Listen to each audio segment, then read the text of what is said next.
disagree. And I think it's important that in any debate, including this one, we agree to disagree. Yeah, go on. I realise the honourable member is struggling to read his own handwriting. Does he have anything to say at all about the Prime Minister's conduct in appointing Peter Mandelson? I thank the honourable member for his contribution, and I'm sorry that he is offended by my handwriting. I think there are probably more important things to discuss.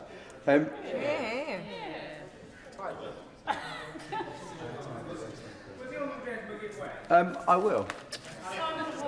A moment or so ago, whilst he popped out, the honourable gentleman was saying something rather nice and complimentary about the Chief Secretary to the Prime Minister. I just wanted to give him the opportunity to repeat it.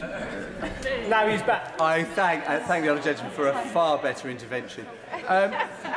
My comments I made for the Chief Secretary, the Prime Minister, while he popped out, was just that he will be aware that throughout this process I've contributed to his many contributions to the humble address and asked a number of questions to him about the vetting process and also about the impact that obviously this ongoing issue has on trade invoice Harlow, did you say?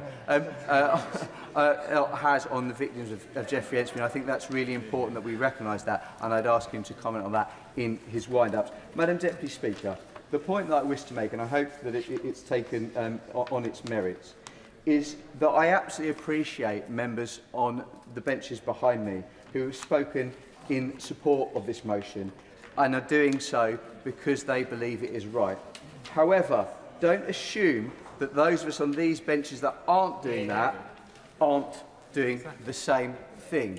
The majority of people in this House, whatever political party they represent, vote in these lobbies because they genuinely believe it's the right thing to do, for whatever reason. So I reject the concept that that's not the case. And I say to members opposite, I say politely to members opposite, trust me when I say it will be far easier for me to join them in the lobbies this afternoon, but I don't believe it is the right thing to do. Yeah. Harriet Cross. Thank you, Madam Deputy Speaker. And listening to the debate today, I fear Labour backbenchers who are not going to support this motion are being too pessimistic. They see a referral to privileges as a threat or something to fear. That's the wrong way to approach this. This vote and a referral to the Privileges Committee should be seen by Labour MPs as an opportunity. An opportunity for the Prime Minister to prove, as he says he believes, that he has done nothing wrong, that he has not misled the House. An opportunity for the government, who have summoned all their backbenchers here today, to demand and to expect them to give the Prime Minister their confidence, to instead show them that the loyalty the Prime Minister expects from them is justified. Because Labour backbenchers should be in no doubt, and as we've heard multiple times today, the manner in which this vote will be managed by the Labour whips is not usual for a motion to privileges. In whipping them to vote to save the Prime Minister from appearing before privileges, from having to explain himself, the Prime Minister is once again not following normal process. We have already heard many speeches from these benches of what the allegations are, but we believe the Prime Minister has misled the House. That due process, normal process, has not been followed, as the Prime Minister has repeatedly said it has. And Labour members must not forget that at the heart of this saga is the catastrophic lack of judgment shown by the Prime Minister when he hired the twice-fired known friend of a convicted paedophile to whom the Prime Minister knew he had retained, even after the annexation of Crimea, an exec role at Sistema, a company with Russian defence interests. That's the level of judgment and calibre of decision-making the Prime Minister has been trying to justify. And in trying to justify that, that is what has led to claims that he has been misleading the House, and which we are discussing today. The issue that Labour MPs have to face today is in deciding whether or not to support the Prime Minister's version of events, and is that too many times we have seen throughout this saga that it has been the Prime Minister's version of events versus that of others. By asserting that he has not misled the House, the Prime Minister is effectively saying that Sir Ollie Robbins and Sir Philip Barton have misled the Foreign Affairs Committee. And is that really what Labour MPs are comfortable supporting? Sir Ollie Robbins said that Number 10 put pressure on the Foreign Office to expedite Mandelson's vetting. The Prime Minister insists this didn't happen. Sir Philip Barton said today at the Foreign Affairs Committee that usual process for appointing an ambassador would be vetting first and then the announcement, not the announcement and then the vetting, as has happened in the case of Mandelson's appointment. Yeah. Yes. I think she may be inadvertently misquoting the Prime Minister, but if I'm wrong, I want to invite her to quote the Prime Minister exactly where he talked about pressure to expedite the process. Because my recollection of what the Prime Minister said was that there was no pressure to change the decision not to expedite the process. It's a very welcome intervention, and my recollection and that of most people on these benches is that the Prime Minister said there was no pressure whatsoever, and that is not what was said at the Foreign Affairs Committee, so both those things can't be right. Are Labour MPs saying that the Prime Minister is right, or are the Labour MPs saying that Sir Ollie Robbins misled the Foreign Affairs Committee? Both those things can't be right. Exactly. So they need to choose who they agree with. They need to choose which of those is correct. They both can't be correct. Yeah. I've got a suggestion for this disagreement that's going on in the House. Why don't we refer it to the Privileges Committee? Genius! My honourable friend is full of great ideas, and that is the calibre that we expect from the member from the Isle of Wight. Yeah. But on misleading the House, the Prime Minister said that no one at Number 10 was aware that any concerns on Mandelson's vetting before the revelation had been made a few weeks ago, despite it being reported in the Independent in September last year.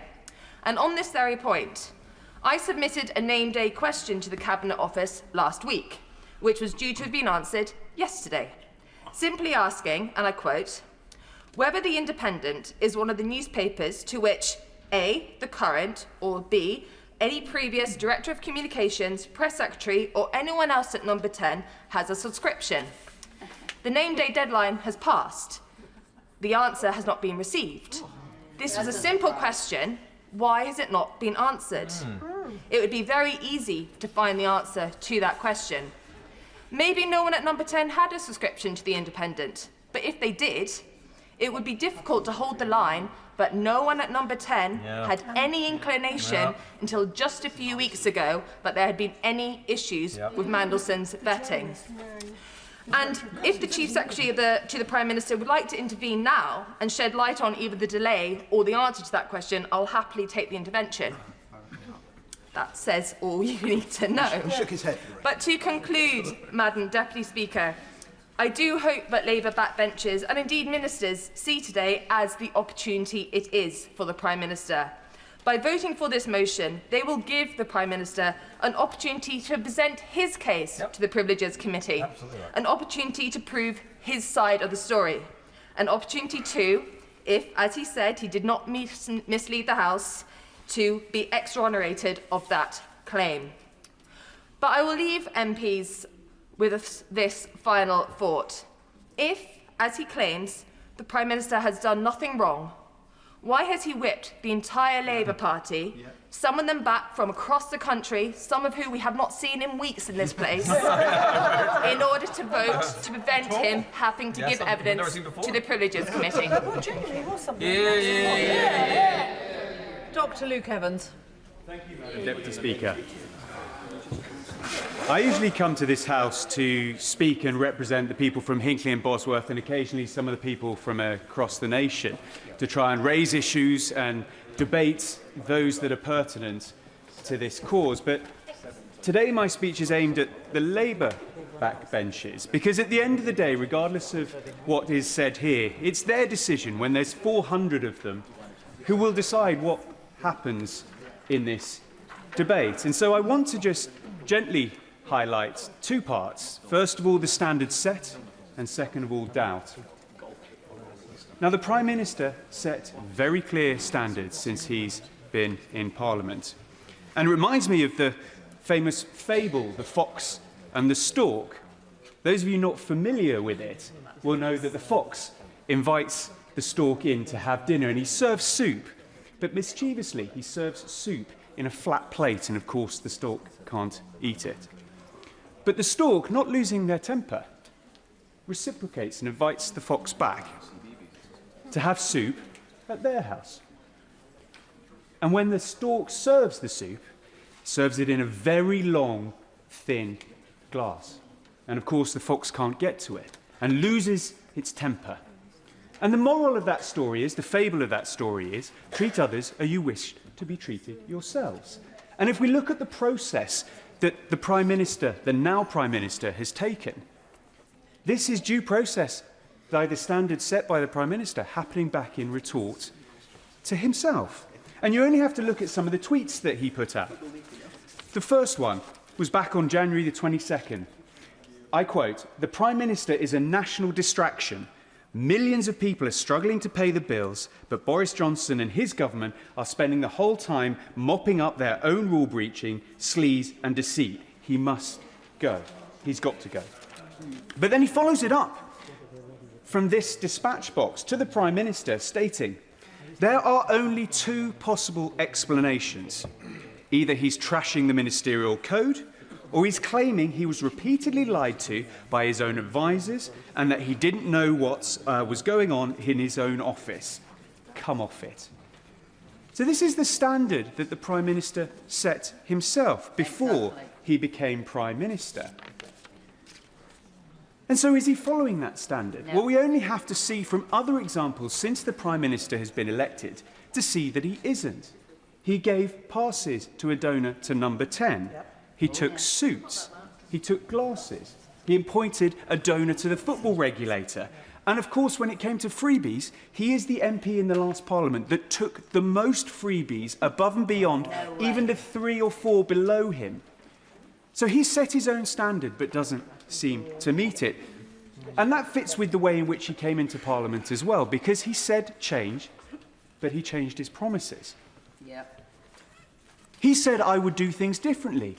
And this is where I will agree, because when it came to a standards debate, as we've heard here, the last government said it was house business and didn't whip it. This government has made a change, and they're whipping it. The question is why? Which leads me on to my next point. We've talked about the standards, now we need to talk about the doubt. I've heard today that some Labour MPs have no doubt in their mind about the Prime Minister. But I've equally heard other Labour MPs on that bench who do. And that's really, really important here. Because if you have no doubt, that's fine, vote against this motion. You're going to have to explain to your constituents exactly the decision you made and why, and live with that. That's what an MP does, and that's what an MP should do. But the Prime Minister himself clearly has doubt in his backbenchers. Because, as we've heard, he's going to whip this. Why? If he's so confident that so many people would come to the conclusion that there was nothing to see here, he wouldn't need to whip it in the first place. But we know the real reason. Running scared. There are so many unanswered questions. A Labour MP is saying there's no chink of doubt. There's no question unanswered. They can explain the inconsistencies from the civil servant. Why it's taken months to get this sorted, why it required humble addresses, emergency debates, and still 9 months on we're having these debates. Why were comments in the PM's box notes left empty? You see, I don't believe Labour MPs are going to show the same lack of curiosity that the Prime Minister showed when appointing Peter Mandelson, because they have a duty, and they know that, to their constituents to make sure they get it right. How do I know all this, though? Well, because our side have been here before. Many of us on these benches are the remnants of what we had to go through. We've seen it. And the sort of hypocrisy I've talked about does cut both ways. And what did we learn last time? Well, it's the infection that gets you. And here we are 9 months on since I made that speech, and the infection is turning into sepsis. The patient is in real trouble. Which leads me towards the end, because at the end of the day,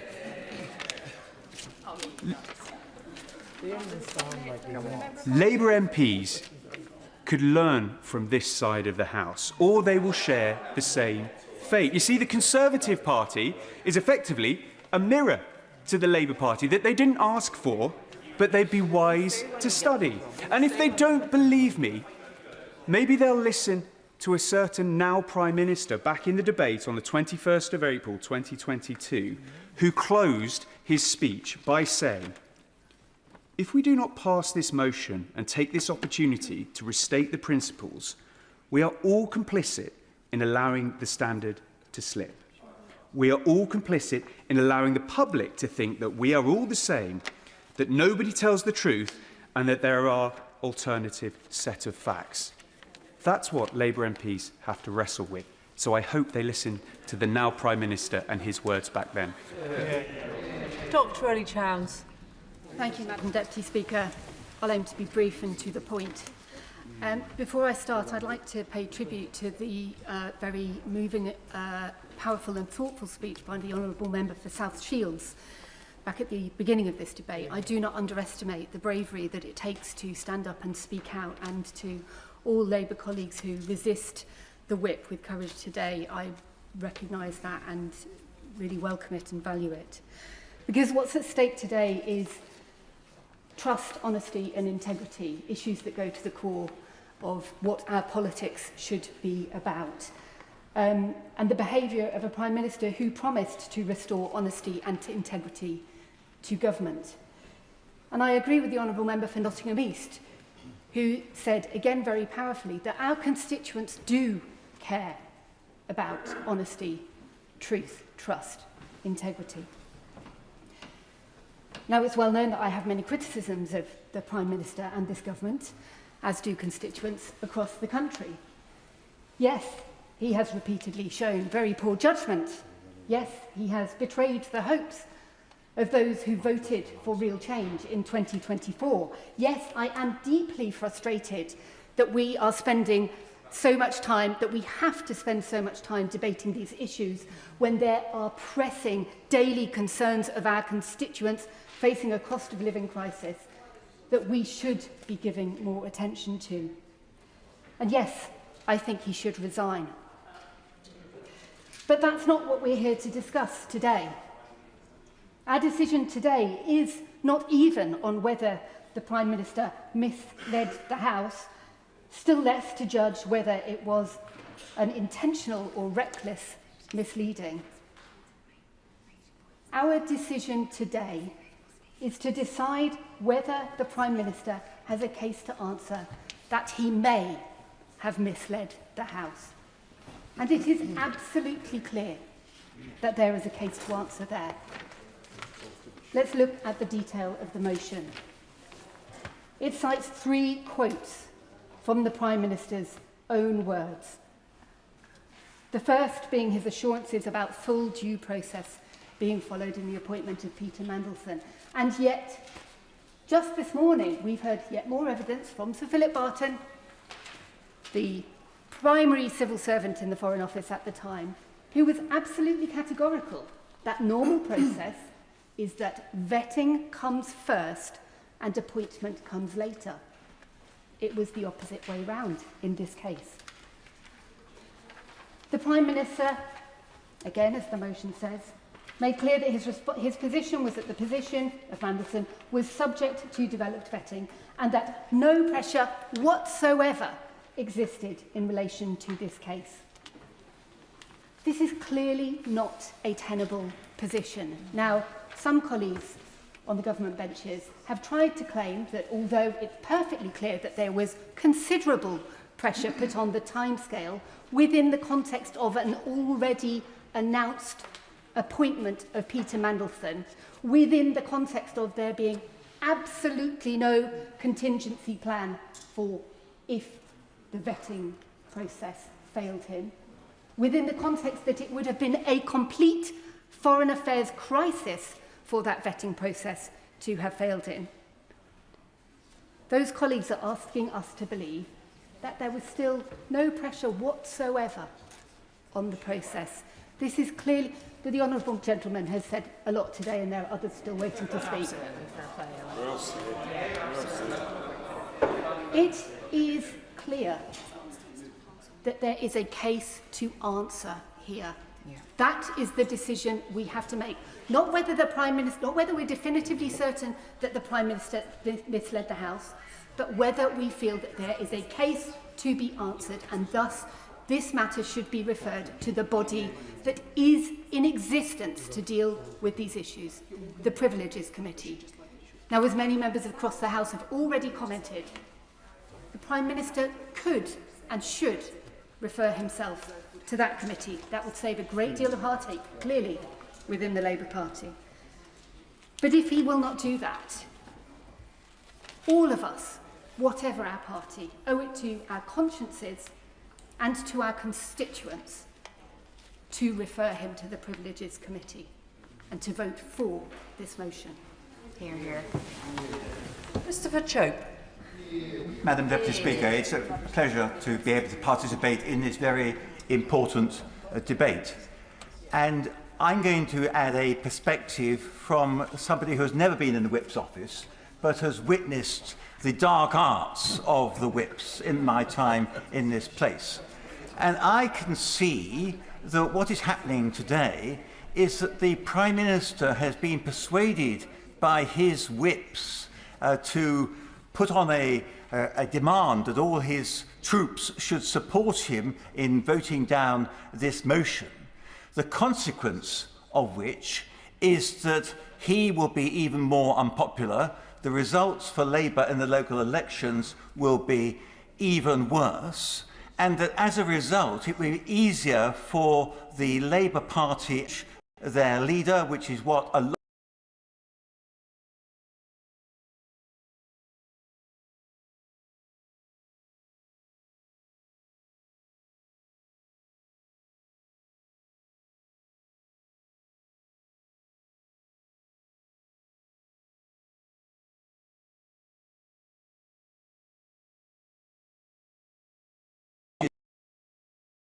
committee explain himself, and even if some of the allegations were proved to be true, that severe. And I can remember at the time when Margaret Thatcher came down to support me in Christchurch, colleagues who was standing in another constituency was condemned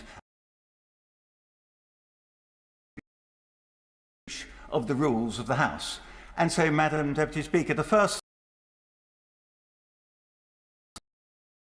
attend with when she arrived in Christchurch was, what do you think?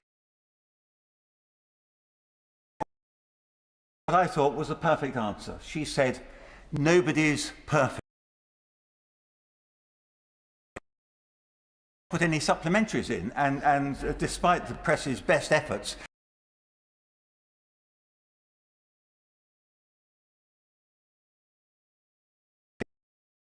the Christchurch constituency in that election. But I think reinforce the strength of the proposition that there's been no pressure whatsoever. And so in using that word, I suspect, no, I'm not going to give way because I think we need to make progress. So the effect of using that word was to, I think, probably inadvertently mislead himself. I'm being generous. But what I'm really saying to members opposite is watch out. You are probably working very well together to bring down the downfall of this Prime Minister. And what I would say, Madam Deputy Speaker, is that my constituents would be delighted if there was a general election and a chance to change the government. But the last thing they want is to get rid of this Prime Minister and be faced with another Prime Minister from the Labour Party who they think will be far worse, even though they might be more effective. So that's my small contribution to this evening, but I hope that it may influence the way in which some of the members opposite choose to vote. Sarah Ball. Thank you, Madam Deputy Speaker. The Prime Minister came to this very dispatch box and said that no pressure existed whatsoever in relation to this Mandelson case. Now, I recall our late Majesty famously saying recollections may vary, but even for the Prime Minister, I really think that's stretching that phrase given the evidence that we have from Ollie Robbins and others. Now, recently, Madam Deputy Speaker, I was reading Black Box Thinking, a book by Matthew Said, which at its heart was talking about the importance of learning from failure and using that to improve. And in some respects, I think the Prime Minister believes that he has done all that is necessary by changing the process for appointments. But the Prime Minister is really missing the point. The issue is what has, or rather what has not been done, and what the Prime Minister told this House about, what he told the House about, whether this was misleading and whether it amounts to a contempt of the House, bearing in mind the standards expected of ministers as set out in the Ministerial Accountability and Ministerial Code. So this is not just an innocent mistake. The phrase, "the cover-up is worse than the crime," is really resonating with me at this moment, although I think the crime is equally heinous. And on the cover-up, now despite the member for Bolton's protestations, I notice he's not in his place, so I think he's probably tired himself out, to which I'd say brevity is the soul of wit. I simply say due process was not followed, despite the Prime Minister stating otherwise to the House. The security vetting was not carried out before Mandelson's appointment. The Foreign Office had to act at pace to confirm the appointment. Pressure was applied so that there would be an appointment before the inauguration. And as the member for Bridgington and the Walls has said in the House earlier, no minutes or records are kept of a key meeting from December 2024. This is a drip feed of constant information, and eventually, like dams, it will burst. And we're waiting for this to come out. Now, on the crime itself, this is really a question of judgment. Alarm bells should have been ringing. We all in this House knew about the Prince of Darkness. I mean, I was 10 years old when he was first dismissed. I was 13 years old when he was dismissed for his links with the Hinduja case. Again, I grew up knowing the background about Lord Peter Mandelson. And then it comes out about his links with Russia, his links with China, which is a national security risk, let alone we're talking about his relationship with Jeffrey Epstein. And all of this was brushed aside in a rush to appoint this man as our ambassador. Now, I'm sorely disappointed that members opposite are going to be made by being whipped to allow him not to go before the Privileges Commission. Because if he has no case to answer, then he has absolutely nothing to hide. The prosecutor is only prepared to ask questions, he's not prepared to answer any. And I am sorry that some of the Labour MPs have had to come before us and say they are scared about what will happen next for speaking out against this. This is not what we should be aiming for in this House. This is all about today, this privilege motion, about the House and its reputation. And I feel that the Prime Minister is under a duty to answer the questions. And the Privileges Commission is a perfect mechanism by which to bring certainty on the procedure and what has been said to this House. This House has a long and distinguished history. And this, using the Privileges Committee, is all part of preserving that history and the respect that people have for the mother of all parliaments. And it is above party allegiances. He, the Prime Minister, would save his MPs if only he would refer himself to the Privileges Committee. Graham Stewart. Thank you, Madam Deputy Speaker. And it's a pleasure to take part in this debate. And I do, as many colleagues on this side of the House have referenced, it brings back deja vu, rather kind of horrible chill up my spine, remembering being on that side of the House and being pushed by the whips in certain directions to vote for certain things. And here we have a Prime Minister, and it's would have been said, but who promised to do things differently, to promise change, promised higher standards, promised transparency, and is the ultimate arbiter and keeper of the ministerial code. And yet, week after week, if politics is often about a certain amount of deflection, but seems to go beyond all past precedent in not answering questions and drives the Speaker up the wall to the point where they actually have altercations in the chamber. So there's that as a backdrop. So we have a Prime Minister who promised he would be particularly transparent, was in fact going to bring a duty of candour law forward before that was dropped. who promised higher standards and yet doesn't live up to it. And even the most, and we have some of them. I mean, we have the new trade envoy to Korea. Fabulous to see that loyalty can be rewarded. The honourable member for Rugby is in the chamber. Well done. So for those who think there can be a reward for backing the government, even when possibly you shouldn't, there can be reward for it. But as colleagues on this side of the chamber have said, if you don't vote with your conscience, if you don't do the right thing when your gut tells you to, you will regret it. And there's a particular change in today, because on this matter, which is a House matter, I'll give way to the honourable gentleman in a moment, on a House matter, to have a three-line whip on this, when the members who've spoken on behalf of the government line, one in his seat said he didn't think the three-line whip was a good idea, the others didn't want to answer on it. But who was the three-line whip for? Perhaps the Prime Minister's Chief Secretary can tell us, because the members opposite are telling us they would always vote with a conscience and they would always do the right thing. And yet, after the whips had phoned round, it was decided that they must impose a three-line whip. Now, it could be my honourable friend, who's never been a whip and hasn't much fondness for them, has put the ghastly deed at their door. Well, as a former whip myself, I tend to think it's more likely the whips did their job. They gave a nuanced but properly informed answer. And then number 10, sitting there in their bunker, panicking, their only job to keep the Prime Minister in place, make sure he's not replaced. They said, no, unless you can give us 100%. Well, there's no such thing as 100%, the Chief Whip would reply. No, I insist that there be a three-line whip imposed, and that happened. But the honourable lady, who's a brilliant tennis player and great partner, will forgive me if I give way to the honourable gentleman who I referenced, and I therefore should allow to come in. I thank the honourable gentleman.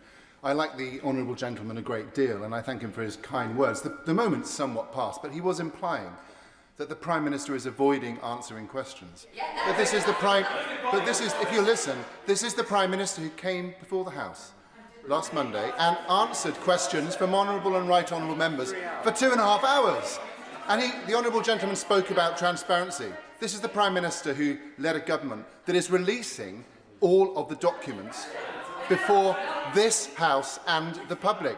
So you can talk all you like about transparency. The right honourable gentleman can talk all he likes about transparency and answering questions. I've just demonstrated that both of those things have been achieved already. Well, the honourable gentleman, as so often, does two things brilliantly. One, he reinforces his merit in terms of the whips and future position on that side, and yet makes our case for us. Yeah, dragged before the House. It's not me. The Speaker was falling out with him, and the Speaker is formerly a Labour MP. It's just the frustration of a whole nation at a man who promised he'd be open and transparent, who can't ever just give a straightforward answer. It's got to the point if he was asked whether he'd like mash or new potatoes, he'd say to his wife, he'd start talking about pork chops. He just can't answer the question. And when he is dragged here, I'd say to the honourable member for Rugby, and that's what the issue today, he misled this House.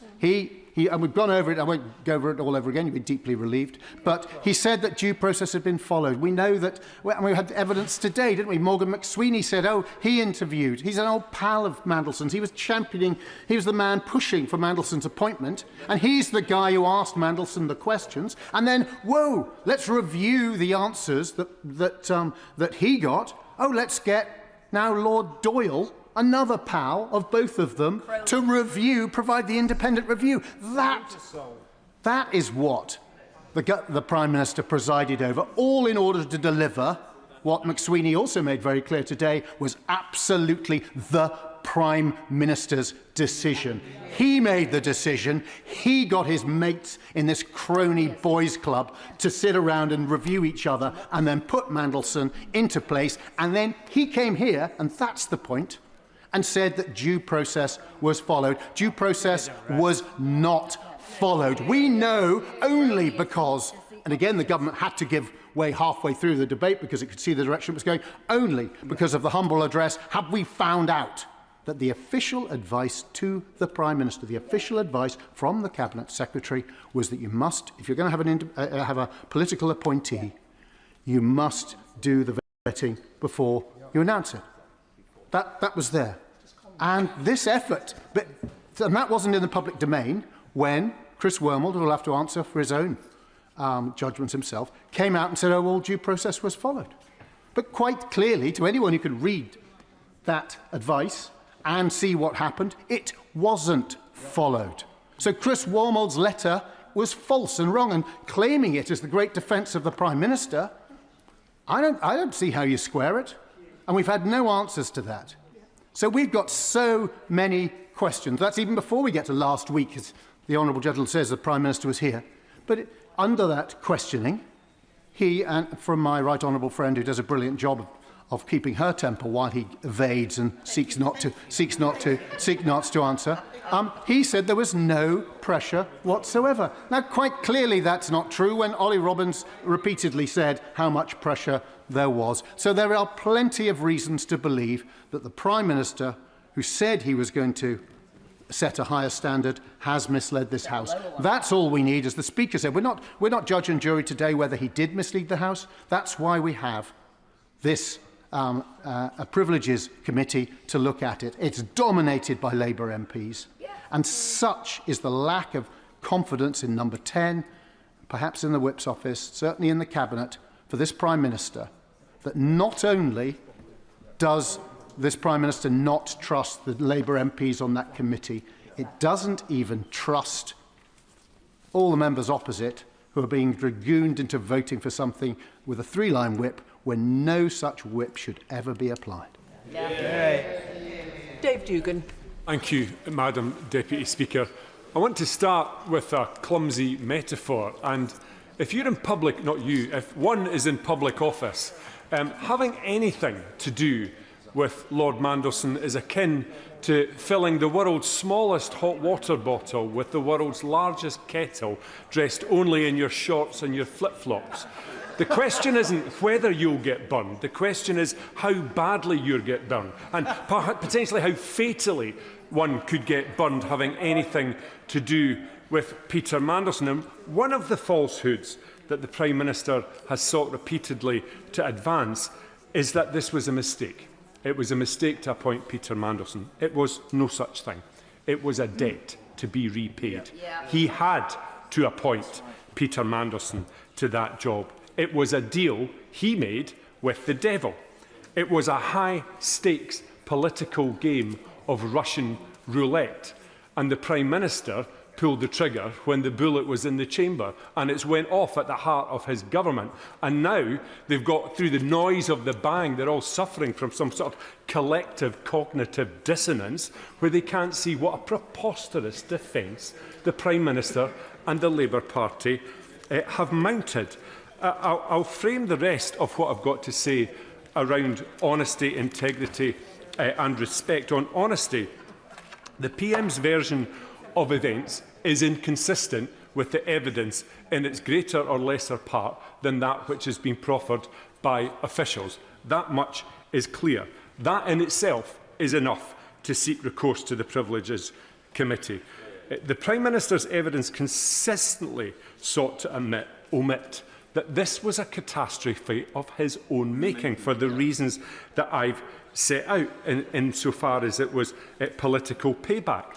These are the detriments and demerits against the Prime Minister on the honesty front, but I can't be the arbiter of that. On integrity, he made this happen, as we've discussed. It's his mess, but he has inflicted substantial damage to politics across these islands. Many of us are campaigning in elections at the minute, and most of us will realise people don't care which party you are in when they've lost trust in politics. It's a plague on all of our houses, and that plague is now substantially more fatal because of the actions of the Prime Minister. The Prime Minister was but what? Does somebody want to intervene on me? No, I didn't think so. The Prime Minister was but one of 5 actors involved in this debacle, and all the other 4 actors have lost their jobs, while the Prime Minister, for the time being so far, keeps his. And I want to touch briefly on the whipping scenario. I won't go over the ground that people have said already, Madam Deputy Speaker, that it's deeply questionable about the conviction of backbenchers in their Prime Minister, or conversely, the conviction of Prime Minister in his backbenchers, that they've whipped this vote. But to be clear, notwithstanding the very brave speech given by the Honourable Member for South Shields and others, I'm prepared to believe that there are Labour MPs over there who will go through the no lobby tonight and vote against this motion in good conscience on the basis of the evidence as they see, and that's fine. The problem they've got is they've been whipped to do it, whether that's their position or not, and they should be absolutely furious about that. But I can't be the arbiter of that. And on respect, finally, Madam Deputy Speaker, the appointment was a mistake. No, the Prime Minister must take responsibility. Officials and SPADs have all had to walk the walk while he remains in post, looking increasingly like a cuckoo waiting for his successor to arrive. And on respect, the most important thing on respect is when he stands there and he says that he's sorry to the victims of Epstein. What he should continue to say is that when I appointed him to the pinnacle of diplomatic appointments within the United Kingdom over in Washington, I appointed him in the knowledge that he was a sympathiser and close friend and confidant of the world's most prolific paedophile, and I still appointed him. I just didn't know how much of a friend and a confidant he was of the world's most prolific paedophile. That is no defence, Madam Deputy Speaker. I know that. I'm surprised the former Director of Public Prosecutions doesn't know that that's the shallowest of all defences. And in closing, I will say that many members opposite have talked about how often and how many hours the Prime Minister has spent in this chamber fielding questions. Well, very, very few of them were actually answered. And but for the Leader of the Opposition, nobody gets a right to reply to the questions the Prime Minister serially doesn't answer about the appointment of Peter Mandelson. So recourse to the Petitions Committee is what we need to see here. All the things I've said, I can't be the arbiter of that, and neither can anyone else in here, but the Privileges Committee can. Ben Obsejecti.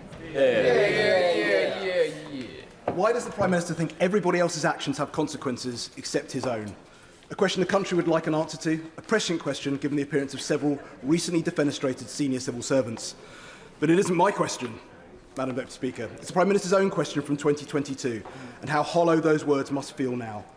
The testimonies from Sir Oliver Robbins last week and by his predecessor Philip Barton and the Prime Minister's former Chief of Staff Morgan McSweeney this morning, all casualties trailing in the wake of a Prime Minister who will stop at nothing to save his own skin, to torpedo what last vestiges of credibility the Prime Minister is desperately clinging on to. The Prime Minister set the conditions for Peter Mandelson to be the UK ambassador to the United States with a devil-may-care attitude to the consequences. The public announcement of his appointment in December 2024, His Majesty the King being informed, agreement with the United States being secured, all before vetting had taken place, ensured that the appointment was a fait accompli. Peter Mandelson then being granted access to the FCDO building and higher classification briefings before he was granted his developed vetting is a shockingly lax approach to our national security. It is not one without precedent, though. We saw much the same laissez-faire attitude with the previous ministerial appointment, that of the Prime Minister's special envoy to the British Indian Ocean Territory, Jonathan Powell. A similar pattern: access to the FCDO granted, access to classified documents, use of unsecure email for communications, question marks over potential foreign influence, all confirmed to have taken place prior to his developed vetting within the last few hours by Morgan McSweeney. Only this was 6 months prior to the Mandelson farrago. As I said at PMQs last week, playing fast and loose with national security is a key characteristic of the Prime Minister's chumocracy. The question of Mandelson's security clearance itself asks a host more questions. When Peter Mandelson commenced his role, he had already been given developed vetting, although UKSV had highlighted concerns. That's now well established. But if full due process was followed, why was Ollie Robbins sacked? On the 4th of February, less than a week before Mandelson started his role, the Appointments and Interchange Officer of the FCDO informed him via email that the role also required STRAP in addition to DV, and that a new STRAP application would need to be made. So Oliver Robbins confirmed that it was clear to him that he had received STRAP clearance from the STRAP authorities. In the chamber during the statement on the 16th of March, I asked the Chief Secretary to the Prime Minister there in his place, what level of security clearance Mandelson had been granted. Notwithstanding the minutiae of whether developed vetting is a clearance level and strap as a role-specific access, the reply I received from the Minister for the Indo-Pacific, somewhat conveniently 1 hour after The Guardian broke its story, only stated that Mandelson had developed vetting upon commencement of his role on the 10th. So when was his strap application made, and when was it granted? I asked the Prime Minister last week, and despite his legendary forensic eye for detail, he had no idea. Did the intelligence services also have access to the UKSV vetting report? The wider question is also what assessment the US intelligence services made of Peter Mandelson. Did he pass vetting by the US State Department? As the nexus for all Five Eyes intelligence and US-UK eyes-only intelligence coming from the United States, was Mandelson granted access to all the available intelligence in order to discharge all his responsibilities as ambassador? Would the US, for example, have given him visibility of TK-level imagery? What assessment has the government now made of the damage this debacle has done to the UK relationship with the United States? It is surely no coincidence that this special relationship has soured at the same time as this fiasco has unravelled, quite aside from the other faux pas the government have made in recent weeks. Even more damning as Sir Ollie Robbins' testimony was the Prime Minister's dogged determination to reward the now Lord Doyle. Yeah. I was under strict instructions not to discuss that with the then Foreign Secretary, which was uncomfortable. I found it very hard to think how I could explain to the office what the credentials of Matthew were to be an important head of mission role, when I was in danger of making very senior, very experienced diplomats leave office. The fact that the Prime Minister put pressure on the FCDO to give Lord Doyle a head of mission role in the diplomatic service in March last year, despite his complete lack of qualification for the role, owing for that same individual to later have the Labour whip removed, owing to his relationship with Sean Morton, a man subsequently convicted of possessing indecent images of children, the Prime Minister very deliberately directed that that information was withheld from the then Foreign Secretary, although I suspect that that's not the first time he's done that. Two men with proximity to convicted paedophiles, both Labour peers, both key figures in the Starmer project. This government's cronyism is second only to its nepotism. And knowing what we know about the role that Peter Mandelson played in the last reshuffle, what confidence can the general public have that ministers who owe their careers to Peter Mandelson would vote honestly in this coming vote? It isn't on this side of the House that we have to worry about whether Peter Mandelson paid for anybody's wedding. The laissez-faire attitude to Peter Mandelson's appointment has illustrated the nonchalance, arrogance and incompetence of the government under this milquetoast premiership. There's a key question we come back to once again. Why does the Prime Minister think everybody else's actions have consequences except his own? Yeah. The public must be assured that there has been an investigation into whether the Prime Minister misled the House. The Privileges Committee must investigate the Prime Minister, and Labour MPs must vote for this motion, for transparency and truth, not the defence of a Prime Minister who doesn't deserve their blinkered loyalty. Ayub Khan. Madam Deputy Speaker, can I first of all extend my thoughts and prayers to the victim of Epstein. Can I also commend the bold and courageous contributions by the honourable members that sat opposite, which will be voting with the motion. Madam Deputy Speaker, I was elected as an independent Member of Parliament to represent the people of Birmingham Perry-Barr without fear and without favour. I was sent here without a party whip, without shackles, controls, or indeed hidden notes given to me behind closed doors. I was sent here to exercise my judgment, my discretion, and my conscience at the behest of my constituents. And that is exactly what I do each and every day. Because the truth is, the British public feel deeply, profoundly disenfranchised. Too many people no longer trust politicians. Too many believe that we say one thing and do another. Too many people feel that there is one rule for those in power and another rule for everyone else. And we cannot simply dismiss this sentiment. We must confront it. Honesty matters, integrity matters, credibility matters, and above all, transparency matters. Because without these fundamental elements, public confidence does not just weaken, it disappears. And once it's gone, it's incredibly difficult to rebuild. So I ask colleagues across this House, especially those colleagues that sit opposite, what message do we send today if we refuse even to allow a committee to examine the facts? What are we saying to the public if we block scrutiny before it has even begun? This motion is not a verdict. It's not a judgment. It's not a declaration of guilt. It's a process, a fair, established parliamentary process to examine evidence, to determine the facts and to allow the truth to emerge. And yet we are told that members on the Labour benches are under a three-line whip. For those outside this chamber who may not know, that means they are being instructed, compelled to vote against this motion, to vote against even allowing the question to be examined. So let us be honest about what that looks like. If an individual votes to prevent this investigation, they are not defending due process. They are denying it. They are not upholding transparency. They are obstructing it. And they are not strengthening public trust. They are further eroding it. Because to the British people, it will look like they are shielding. It will look like blocking. It will look like protecting the powerful from scrutiny.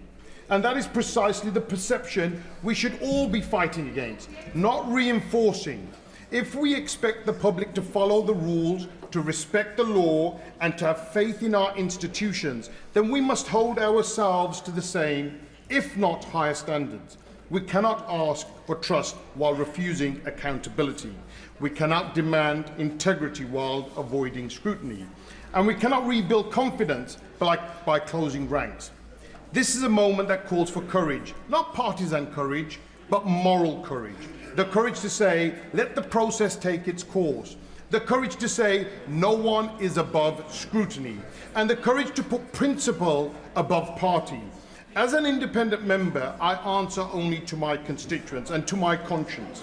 And my conscience, and I'm confident that every member that sat opposite and their conscience too tells me that supporting this motion is the right thing to do. Not because of politics, not because of just principles, not because of personalities, but because the standards we owe to the British public. So I urge colleagues across this House, particularly those under instructions today, to reflect carefully on the message your vote will send. Will it be a message of openness, or will it be a message of obstruction? Will it be a message of accountability or a message of avoidance? Because the public are watching and they will draw their own conclusions. Mr. Speaker, if we are serious about restoring trust in politics, then we must be serious about transparency. If we are serious about integrity, then we must be serious about scrutiny. And if we are serious about public confidence, then we must allow the truth to be examined, wherever that truth leads. And for that reason, I support this motion. And finally, can I say this? The Prime Minister is willing to put each and every member of Parliament of his political party at risk at the next general election. But he will not risk himself going in front of this privileged committee. Thank you. Shadow Secretary of State Alex Burkhardt. Thank you very much, Mr. Speaker. It has been a long and sometimes interesting debate. We have had some revelations. I was very interested to hear the speech by the Right Honourable Gentleman, the Leader of the Liberal Democrats. I'm sure we will all be delighted to hear that the Liberal Democrats are now opposed to sanctimony. I was also interested to hear from the Father of the House that he's not particularly political. And I welcome the Chief Secretary to the Prime Minister back to his place. I congratulate him on the fact that the Today programme this morning he was being lauded as the Prime Minister's right-hand man. I hope that you will be not made too anxious by what's happened to all of the other Prime Minister's right-hand men. And, he is smiling. He is smiling. The motion before us today is very, very simple. The motion before us today is about starting a process which will take what is being discussed in this House and put it in the hands of a group, a committee of our peers who will get to adjudicate because there is no agreement on these points. This is the process that has long existed in this House to resolve issues such as these. We're doing this for a reason. It is simply because... Come on. Come on. We're doing this for a reason. It is because members of all parties, believe that there is reason to believe that the Prime Minister may have misled this House. And so those Labour MPs who stood up and said, to the horror of the Liberal Democrats so sanctimoniously, that this was some sort of political stunt, some sort of... OK, all right. Do they think that the honourable lady from South Shields was part of a political stunt? Yeah, exactly. Do they think that she was part of a political stunt when she said, good, decent colleagues will be complicit in a cover-up? You know, when she said, it is a matter for privileges, was she part of a political stunt? Was it all about the local elections for her? When the honourable lady from Lagan Valley stood up and explained that she has no Labour opponent, she doesn't have any local elections, was she part of a political stunt? Was the honourable gentleman not in his place at the moment, the member for Kingston upon Hull East, when he stood up and said that he doesn't believe the House was misled by the Prime Minister, but he does think that the Prime Minister should be referred to the committee? Was he part of a political stunt? This falls away at the first hurdle. Exactly. What is going on here is a political objection because the Labour Party knows that the Prime Minister may well be in the wrong and they are scared of referring him. And that's the only reason. That's the only reason they need to put down a hard three-line whip and start twisting arms. You know, do they really believe that the member for Grangemouth was part of a political stunt? The member for Bradford East was a part of a political stunt? The member for Clapham, who's absent, who's tweeted that if she was here, she would be voting for this motion. They think she's part of a political stunt? No. As my right honourable friend from Belfast East said at the start of this debate, if the government has nothing to hide, it has nothing to fear from the procedure committee. Now, a number of Labour MPs have objected, saying that they think the Prime Minister is innocent, and they're perfectly entitled to make that case. We think that case is wrong, which is why, as my honourable friend from Gordon Buchan elegantly pointed out, that is why we need the Privilege Committee to adjudicate. A number of Labour MPs thought that the Prime Minister should have referred himself. Indeed, he should have done. It would have been the simplest way of moving this whole process on without any further need for the House to agonise over it. And those Labour MPs who stood up and said how sad it was that they couldn't debate all the other things they wanted to debate today, they could have done if the Prime Minister had referred himself. The case, which has been well trodden this afternoon, I will make again very briefly, is on 2 points. It's on full due process and it's on pressure. And on full due process, we know, because of the humble address, and only because of the humble address, a point made elegantly by my friend from Beverley, that Simon Case, the then Cabinet Secretary, set out in November 2024 what full due process looked like. That the Prime Minister's appointee had to have security clearance before he was appointed, and he had to declare his interests before he was appointed. So far, the government, despite being asked on very many occasions whether Peter Mandelson filled in a conflict of interest document, have been unable to tell us. Did not release it in the humble address and have not been able to tell us whether such a document even exists. And on the case of security clearance, well, we know that this wasn't followed. We know that the Prime Minister immediately went ahead and made the appointment anyway, despite the fact that he had been told by the Cabinet Secretary that he should not do this. But look, there are plenty of other reasons why we know that full due process wasn't followed. It doesn't require any great experience of government to know that full due process does not include reading a due diligence document by the Cabinet Office which tells you that Peter Mandelson was a director of a Russian company during the Russian invasion of Crimea, and then think, well, we just need security clearance later. That's obviously not full due process. It's not full due process to ask Peter Mandelson's Labour Together friends to complete the clearance process for him. It's obviously not due process. And it's not due process to not keep any records of any meetings, of any calls, of any decisions in a way that is clearly in violation of all of the guidance given to civil servants. This in no way was full due process following. Those people who have nobly stood up and tried to make a case that Wormald, the later Cabinet Secretary, said it was all done fine. Let us remind the House that Wormald's letter to the Prime Minister was written on the 16th of September. By that time, the Prime Minister had already told the House that full due process was followed. The system was trying to defend a position that the Prime Minister had already made very clear in the House repeatedly. And at that point, at that moment in time, on the 10th of December, when he told my right honourable friend, the Leader of the Opposition, that full due process had been followed, the last piece of advice given to him by a Cabinet Secretary was from Simon Case. Yeah. He knew that he had not followed full due process. On the point of pressure, that, I'm afraid, it's also very clear that the Prime Minister, at the very least, misspoke in the House last Wednesday. The Prime Minister said yesterday, he said that Sir Ollie Robbins went on to say, I'm quoting at this point, "I have complete confidence that recommendations to me and the discussion we had and the decision we made were rigorously independent of any pressure."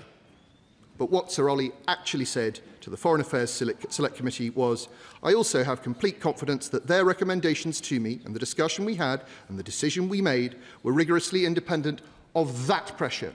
There's a difference between no pressure and there being pressure.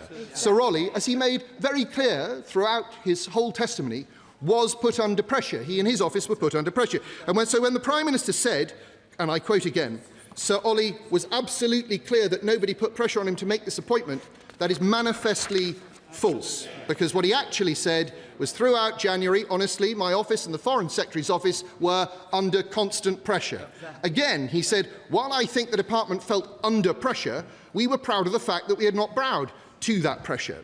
And he also said that he was very clear that he found an atmosphere where this was not just, please get this done quickly, but get it done.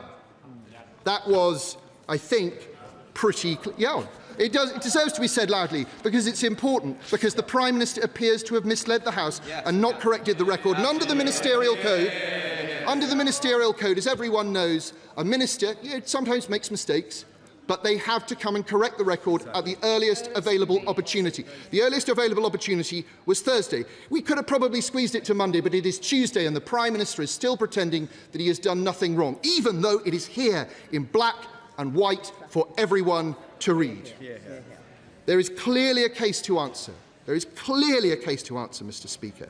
And I have sympathy for all those Labour MPs who have spoken in this debate, who have deep concerns and grievances about this, and I also have a very great deal of sympathy with those who feel the same way but haven't spoken.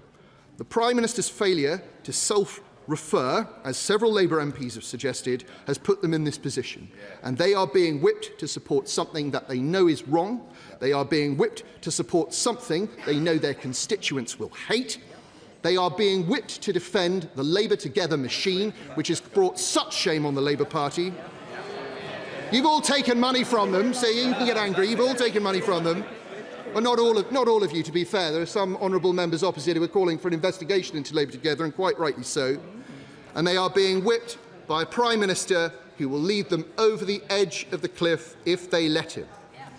As my right honourable friend from Herne Bay said very powerfully, it is important in politics, at the end of the day, to be able to look yourself in the eye.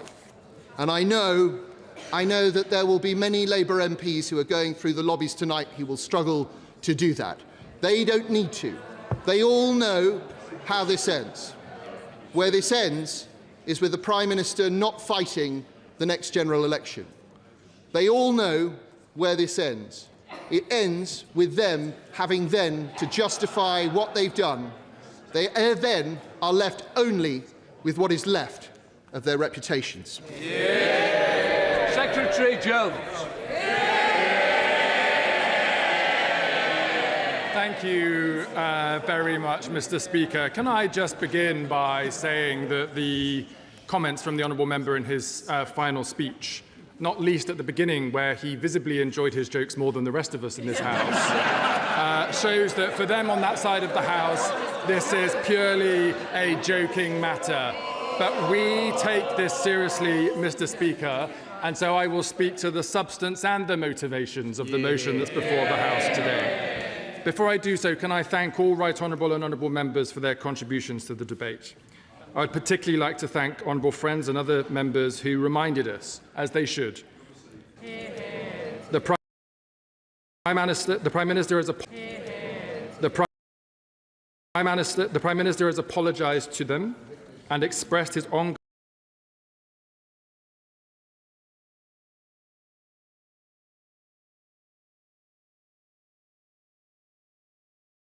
to Peter Mandelson's appointment and dismissal as ambassador. This is why the government welcomes the opportunity today to debate the substance of the motion before us. Can I also recognise the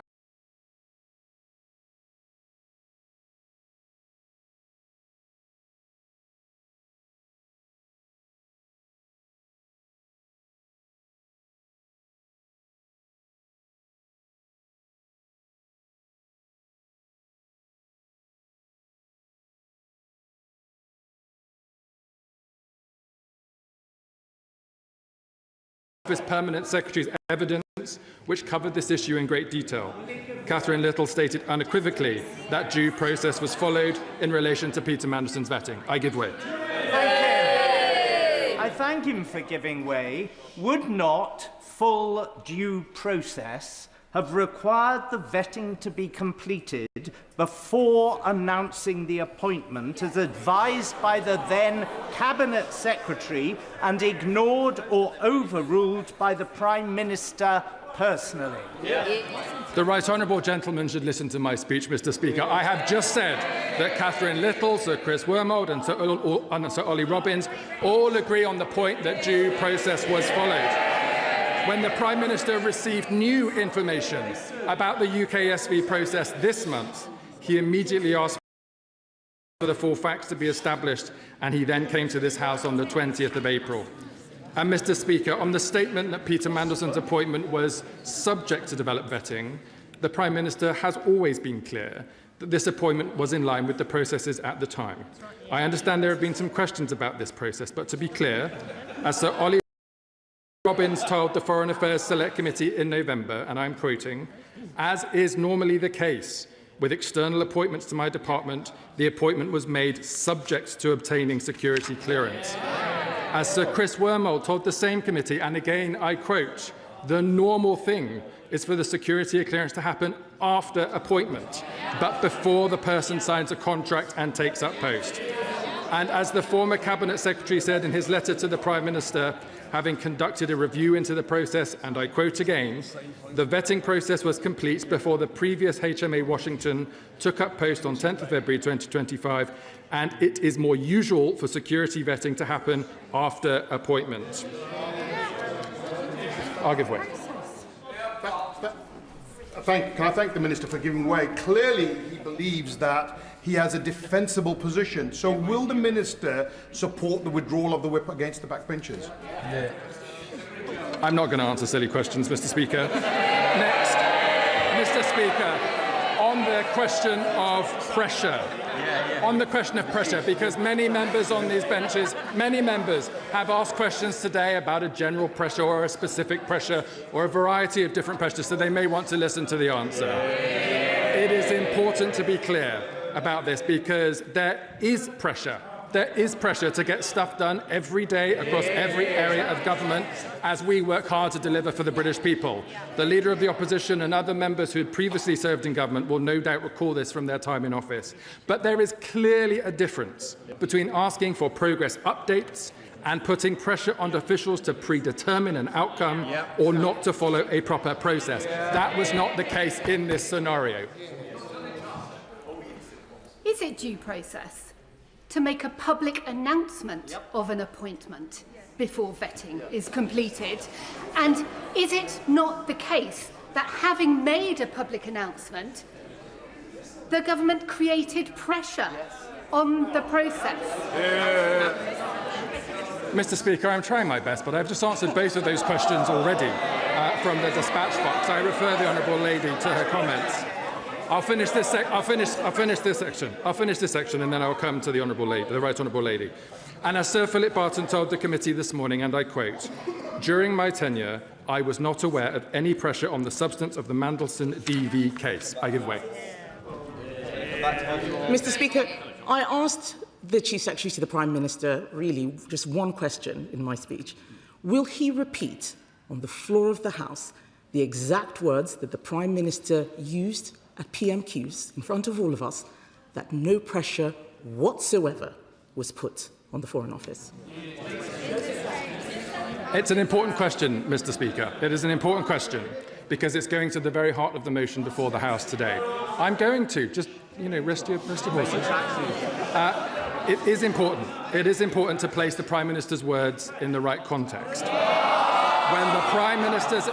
Mr. Speaker, they don't want to listen to the answer again. They don't like the facts, but I'm going to try my best. They should pay attention.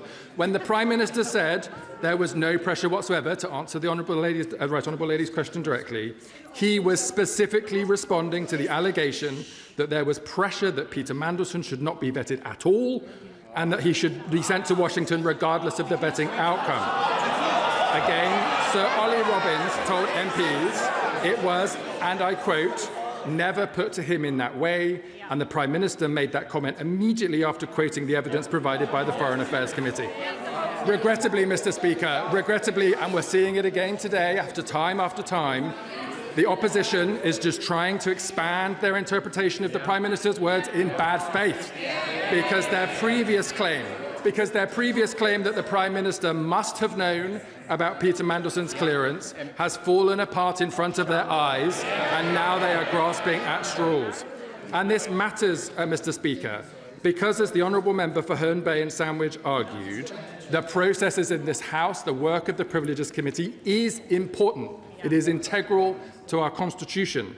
But there must be appropriate thresholds for these investigations, not every week off the back of PMQs on an interpretation of the wording of the Prime Minister, but instead on very significant cases that warrant the work of this committee.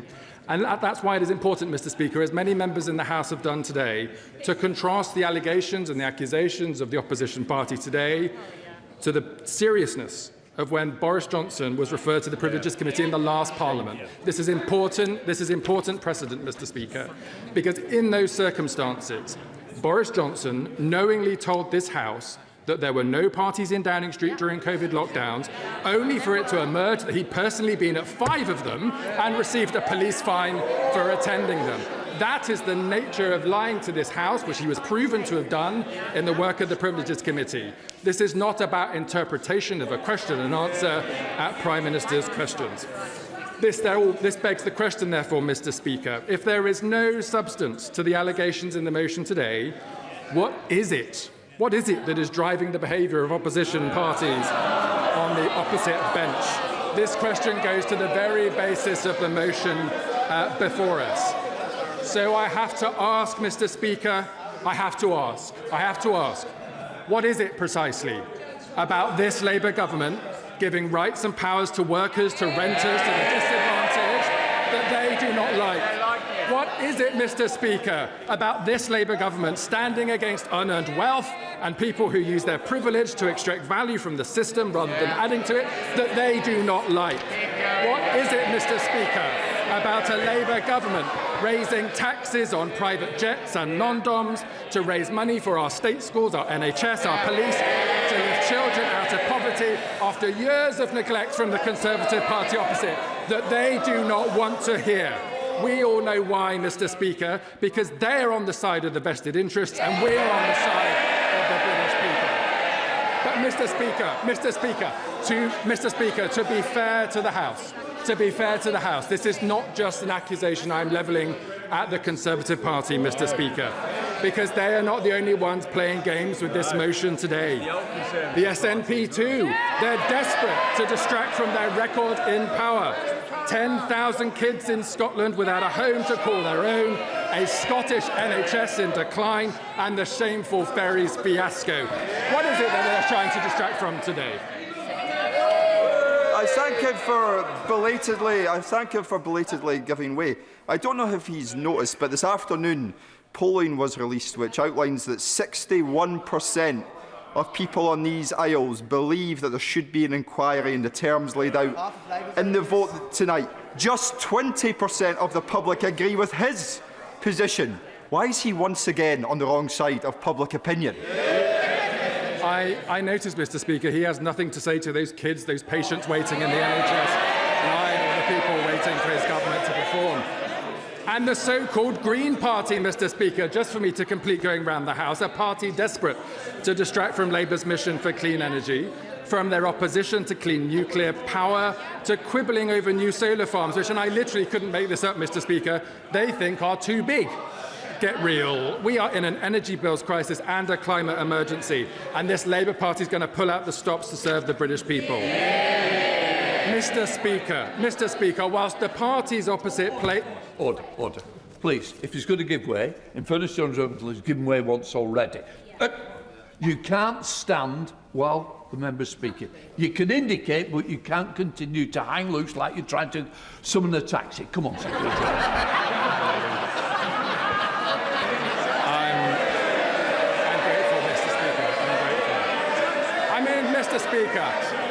Mr. Speaker, I for one am rather enjoying myself, but I think the public might want to listen to the debate in the House today. Because, Mr. Speaker, whilst the parties opposite, which you can hear from their chuntering and their joking and their shouting, are playing games, this Labour government is doing the work that matters. I've been asked, Mr. Speaker, where is the Prime Minister? The Prime Minister has been chairing this afternoon the Middle East Response Committee, bringing together the government to mitigate the impact of the war on the Middle East. In contrast, Mr. Speaker, the parties opposite want to distract from the fact, after years of ordinary people facing pressures from the cost of living, a feeling like hard work isn't rewarded like it used to be, that they, the Conservative Party and their friends in Reform, wanted the UK to go to war in the Middle East, making it harder for families up and down the country. Distraction, distraction, distraction. In contrast, Mr. Speaker, this government is investing in new rail, roads and nuclear reactors, new scanners for our hospitals, free breakfast clubs for our kids. It is this Labour government that has saved British Steel, investing in sovereign AI, renewing our high streets and delivering homegrown energy. This is relevant, Mr. Speaker, because it goes to the behaviour, the motivation behind the motion today. This Labour government is doing the hard work of building a better Britain. A Britain that gives people hope for a better future. All these opposition parties, they want to tear that down. They want to tear down this Labour government and the Labour movement. And they agree, Mr. Speaker, they agree, because like our forefathers before us, we've stood up to the power of vested interests, and we will do so again. And so I say to the opposition parties today, I say to them all when they come here to try to tear down this Labour movement and our project for the British people, not today, Mr. Speaker, not on our watch. We will not let it happen, and on that basis I commend this statement to the House.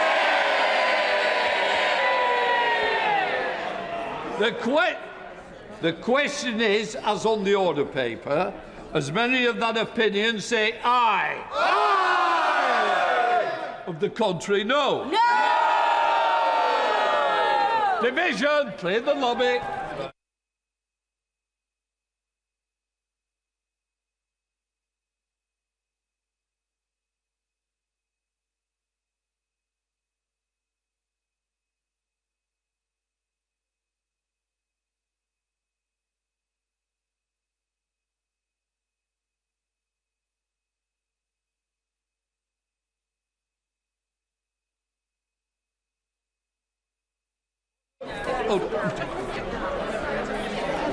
The question is, as on the order paper, as many of that opinion say aye. Aye! Of the contrary, no. No!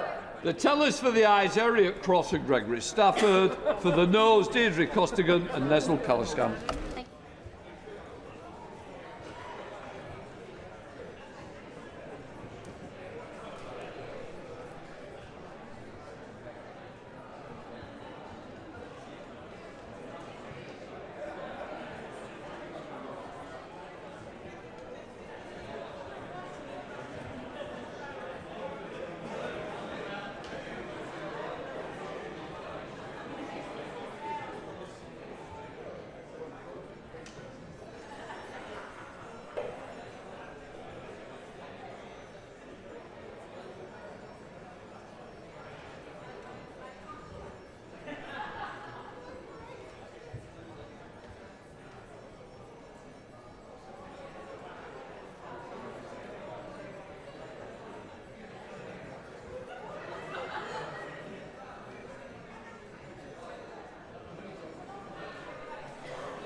Order.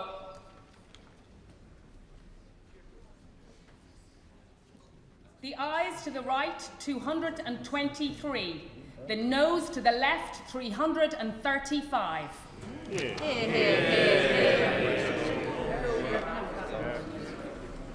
Thank you. The ayes to the right, 223. The noes to the left, 335. The noes have it, the noes have it. Unlocked. Can I just say, a member of Parliament's been to complain to me and another member. When other members are shouting shame when they're voting, it is not acceptable and it will not be tolerated. So I hope that the people concerned will apologise to those members that they shouted at. Point of order, Sir Julian. Thank you, Mr. Speaker. Out of 190 questions for written answer that I've put down this session, which is coming to its close, all but one have been answered. The one exception is one that I mentioned on the floor of the House yesterday during the Chief Secretary's statement. And he responded that he always ensures that he honours parliamentary questions in a timely fashion. The last day for answering this question is today, and it so far hasn't been answered. So I wonder if I might give the Chief Secretary the opportunity to answer it now. And it is this: to ask who first suggested to the Prime Minister that Peter Mandelson should be appointed as ambassador to the United States. Just to say, we're not going to carry on the debate, but Secretary Jones is desperate to answer. Whilst I'm here, Mr. Speaker, first can I apologise to the right honourable gentleman? I would have cleared parliamentary questions, but I've been in the House all afternoon. To answer his specific question, I will refer him to the evidence given today to the Foreign Affairs Select Committee from Mr. Morgan McSweeney, who confirmed that the first person to recommend Peter Mandelson to become ambassador was Peter Mandelson.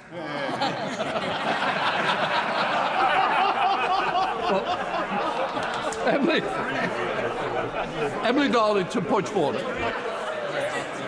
Mr. Speaker, I'd like to seek your advice. I understand that it is custom and practice when an MP comes to visit your constituency that you are given due notice of that. The Leader of the Opposition came to my constituency and did not inform me that she was there, and I would like to know if we could how best to resolve this. I think the good thing is you've told me about it, and what I would say to honourable members, whether the ministers, shadow ministers, leaders, whoever they are, the courtesy is the MP should know, unless it's for a private visit. So please, can everybody take that on board, especially as we're coming up to the election. The fever's already with us, so please adhere to what I believe is good practice. The clerk will now proceed to read the orders of the day. Pension Schemes Bill, consideration of Lord's message. Sorry. Now, before we consider the Lord's message on the Pension Scheme Bill, I inform the House that the Government has tabled a new motion in relation to the Lord's message and has withdrawn the motion it tabled this morning. The new amendment paper is available in the Vote Office and online and was issued at 5:55 and includes a note indicating that a motion relating to the Lord's Reason 88X has been withdrawn and the new motion has been tabled. I can confirm that nothing in the Lord's message engages common privilege. Right, we now come to government motion related to the Lord's Reason 88X. As set out on the notice paper, I call Minister Torsten Bell to move. Minister. Thank you, Mr. Speaker. It's obviously disappointing to see that not every member in this chamber prior wishes to stay for a detailed discussion of the Pension Schemes Bill, but it's not the biggest disappointment ever, and it's good to see our regular engagers on this bill in their place. And I want to actually thank particularly those members for helpful discussions on the bill in recent days. Madam Deputy Speaker, I do not intend to detain the House for long. Honourable members will be, that's always the reaction we're looking for, honourable members will be aware that there is one outstanding issue between this House and the other place when it comes to the Pension Schemes Bill. This relates to the reserve power on asset allocation. Today, the Government returns to its previous amendments on this issue. These spell out the intended purpose of the reserve power to underpin the industry's own commitments in the Mansion House Accord and to rule out other uses, such as a focus on any specific asset or asset class. But we are also bringing forward a final set of changes that aim to do justice to the points made in this House and the other place, while retaining the original policy intent. These have three elements. First, a new requirement on regulators, in this case the TPR and the FCA, to make an assessment of barriers to the delivery of private asset investment, including the extent to which those barriers reflect the collective action problem that we have discussed extensively during exchanges on this bill. This assessment would be required to be incorporated into the ex-ante report the Secretary of State must produce before any use of the reserve power that the bill provides for. Our amendment, importantly, also places a duty on the government to have regard to this regulatory assessment before any use of the power. This will ensure a Secretary of State behaving reasonably, as they are required to do, must place weight on the assessment of the regulators on this matter. Now, it was always the government's intent to evaluate progress against the Mansion House Accord commitments in terms of the broad direction of travel over a substantial period of time, rather than short-term movements in private asset exposure. To reinforce this, we also propose to add to the face of the bill that the power cannot be exercised any earlier than 2028. Our second set of changes builds on the saver's interest test to reinforce the central role of trustees and providers. Our amendments in lieu would change the bar required to engage the saver's interest test. Rather than having to demonstrate that meeting the asset allocation requirements would be likely to cause material financial detriment, a scheme would instead have to show that meeting the requirements is likely not to be in the best interests of members. This language reflects language regularly used when considering trustees' duties. In addition, we have more tightly specified the regulator's role, confining it to ensuring that the trustee or the provider's own assessment of what is in the best interests of members is reasonable, rather than replacing that assessment with their own. Thirdly, our amendment address worries about the differential treatment of particular investment vehicles by allowing for consideration of direct or indirect holdings in the 6 asset classes named in the Mansion House Accord. Madam Deputy Speaker, I would remind the House that this bill has its roots in much work that was underway for some time in government, but also the commitment in the Labour Party manifesto to ensure workplace pension schemes take advantage of scale and invest in a wider range of productive assets. That was why one of the first things this government did on taking office was to launch a comprehensive review of pensions investment. That review found clear evidence that DC pensions market is operating with an excessively narrow focus on costs to the detriment of saver outcomes. That is where the reserve power comes from. It exists because the review found, and the industry itself has told us, that competitive pressure focused on cost minimisation is the single biggest barrier to diversifying in savers' long-term interest. But, of course, things can change over time, and there are a range of other factors which may come into play, which we have discussed particularly with the member for Wyre Forest. The changes we propose today address that worry directly and others. They require regulators to assess whether these competitive pressures remain a material barrier to more diverse private asset investment before any use of the power. And they put trustees or providers' own assessments of savers' best interest centre stage. And on that basis, Madam Deputy Speaker, I commend the government's position to this House. The question is that this House insists on its disagreement with the Lords in their amendments 15 to 24, 27, 30 to 34, 36, 38 to 42, 83 and 88. Insists on its amendments 88C, 88E to 88P. 88R, 88S and 88W to the words restored to the bill by that disagreement. Does not insist on its amendments 88A, 88T, 88U and 88V to the words so restored to the bill, but proposes amendments A to J to the words so restored to the bill. And I call the Shadow Secretary of State, Helen Whitney. Thank you, Madam Deputy Speaker. May I begin by welcoming the honourable gentleman back to his place. We missed him last night and it is good to see him back in the chamber. Through our many debates, we have broadly agreed on the policy intent behind most of this bill. But as I have said time and time again, agreement on the principles of a bill is not the same as offering the Minister unqualified support for every measure within it, particularly not for the power contained in Clause 40, mandation, the reserve power, as he calls it, the power for ministers to instruct pension funds where to invest. When this bill was first introduced, that mandation power was truly breathtaking in scope. It was extraordinary, an unconstrained power that would have allowed the Secretary of State access to 100% of at least £400 billion worth of auto-enrolment default pension funds. It allowed ministers to direct their investment however they saw fit. And what happened the moment that became clear to people? Well, right honourable members and honourable members opposite, in front, and indeed members behind me, not least Reform UK, were already queuing up with pet projects and struggling sectors they thought savers' money should be used for. Net zero schemes, steel, renationalising water. And to be clear, they were not proposing these on the grounds of the return on investment for savers, the income they would generate people for later life. That much is obvious. But we said no. No to politicians having that power. No to ministers directing pension savings into their pet projects. And no to overriding the interests of savers in favour of politicians desperate for access to capital. I was clear from the outset. This power was dangerous and it had no place in this bill. But after sustained pressure from the industry, from the other place and from this side of the House, the government has slowly, very slowly, been forced to row back. They have rowed back from a power grab that threatened trust in auto-enrolment pensions and risked damaging savers' retirement incomes. And let us be clear about what those concessions amount to. First, on allocation limits. The original bill contained no cap whatsoever on how much of a saver's pension could be mandated into specified assets.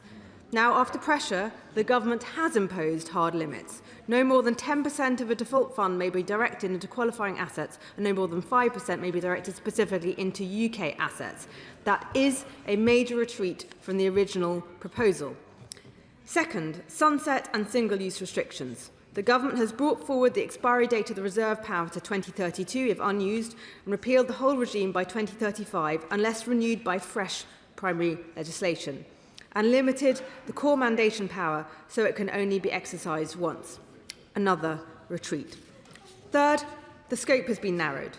Mandation can now apply only to the main default auto-enrolment fund, not the entire pension scheme, not every pot. Again, another retreat. And today, we've had further concessions. The government now accepts that before this power can ever be exercised, regulators must conduct an independent assessment of whether a genuine collective action problem exists, whereby no one wants to be the first mover, and whether that problem is inhibiting investment in private markets. We have been consistent in our view that mandation is not the right solution, but we accept that requiring an independent assessment before the power can be exercised is a safeguard against ministerial overreach. And I appreciate the Pension Minister's assurances on the weight of evidence required at the dispatch box. They have also accepted that the reserve power cannot be used before 2028. Again, another retreat. The government has also further strengthened the savers' interest test since yesterday's amendment. Schemes will no longer have to prove that compliance would likely cause material financial detriment. Instead, they need only demonstrate that compliance is likely not to be in the best interests of members, thereby aligning that test with trustees' existing fiduciary duties. This matters because fiduciary duty must be protected. It is sacrosanct. Nothing is more important in a modern pension system than the duty to act solely in the best interests of savers. That duty is the foundation upon which trust in our pension system rests. This amendment means that in a conflict between mandation and fiduciary duty wins. Again, another important retreat. Finally, the government has agreed to remove discrimination between investment vehicles by clarifying that both direct and indirect holdings in the relevant asset classes count towards compliance. The final retreat. Madam Deputy Speaker, every one of those changes tells the same story. The government introduced a power that was too broad, too vague and too dangerous, and step by step, under pressure, they have been forced to narrow it, constrain it and hedge it about with safeguards. Why? because the original power was indefensible, because the government knew the concerns were real. The work we have done has obliterated the government's original proposal. The mandation power, as it stands now, looks nothing like how it was first imagined. What began as a sweeping ministerial power grab has been stripped back, pared down and boxed in on all sides. Only now, after our intervention, has it become at least palatable. This is a vestige of its former overmighty self, a shrivelled husk. But let me be clear. We do not believe government should direct private capital, and we do not believe ministers should interfere in investment decisions properly left to trustees and markets. Here we have Labour doing what they always do, thinking government is the answer, the state going where it has no place to go. When Conservatives return to government, we will remove mandation from the statute book entirely, because, Madam Deputy Speaker, at the heart of this policy lies a dangerous assumption that ministers in Whitehall know better than trustees, fund managers and markets how to invest the public's pension savings. I have yet to meet anyone who wants a politician managing their pension. And pensions belong to the people who earn them, not government ministers. It is as simple as that. We have no backbench speeches, so I'll come to you, Steve Darling, if you're ready. The Liberal Democrat spokesperson, Steve Darling. Thank you, Madam Deputy Speaker. And Liberal Democrats have opposed mandation from day one, and we have continued to oppose throughout this bill. The challenge is that once you cross the Rubicon, you have changed the dynamics of pensions significantly. And the crucial thing that pensions need to be is that people need to have confidence that this is a good way of saving for your retirement. And if we undermine that by government interference, then that will reduce people's confidence in actually saving for their pension. And that is a complete reverse of what this bill as a whole is all about, because this bill is mostly about making sure that our pension system is fit for the future, fit to serve those who are looking to have a good retirement. And that is to be celebrated with the vast majority of this bill, and it is to be welcomed. However, as Liberal Democrats, although there have been significant concessions, and we welcome those steps in that right direction, there is still a crossing of a Rubicon, and we continue to have grave concerns. Would you allow me? Do come in. Thank you. The Liberal Democrat spokesman makes an incredibly important point about crossing the Rubicon, with the government taking mandation powers to be able to interfere in people's savings and assets. And we're talking about pension funds here. But once that Rubicon is crossed, actually there's no reason why the government might not feel that they could start mandating investment trusts, other types of saving schemes as well. So this is not only something about pensions, this is about this fundamental relationship between the state and the private individuals. Thank you. And my colleague makes a very powerful point that is well made, and I'm sure the Minister will reflect on that in his wind-ups. So we continue to oppose mandation as Liberal Democrats, and we plan to vote against this tonight. Thank you, Madam Deputy Speaker. Wind-ups, Minister Torstenberg. Thank you, Madam Deputy Speaker, and to members for their contributions and for the kind words from the Shadow Secretary of State. I will be brief. The Government has continued to insist on the inclusion of the reserve power in this bill across 4 rounds of discussions in this place, because we have not heard a convincing alternative approach to solving the collective action problem that we have discussed. But we have heard convincing arguments about how this part of the bill can be strengthened, and on each of them we have acted. That is why the amended power is necessary but also constrained. It is capped, time-limited, single-use, sunsetted, subject to savers' interest test that has been materially strengthened, as the Shadow Secretary of State laid out. Madam Deputy Speaker, on that basis, the elected House has now been clear on many occasions. On each occasion, that has been seen by large majorities. And on that basis, it is now clear that this is the time to resolve this and get the bill passed, as the industry and the groups supporting workers and pensioners themselves have repeatedly called for. The government has listened to the arguments from the benches opposite and those expressed in the other place, not only listened but acted on them. But the elected House has also made its position overwhelmingly plain. Given both these points, which are both important, it is clearly time for the unelected House to bring to an end attempts to frustrate the clearly expressed will of this chamber. It is with that, I think, entirely reasonable expectation that I commend the government's amendments and the passage of this bill to the House. The question is that this House insists on its disagreement with the Lords and their amendments 15 to 24, 27, 30 to 34, 36, 38 to 42, 83 and 88, insists on its amendments 88C, 88E to 88P, 88R, 88S and 88W to the words restored to the bill by that disagreement. Does not insist on its amendments 88A, 88T, 88U and 88V to the words so restored to the bill, but proposes amendments A to J to the words so restored to the bill. As made that opinion say aye. Aye. No. No.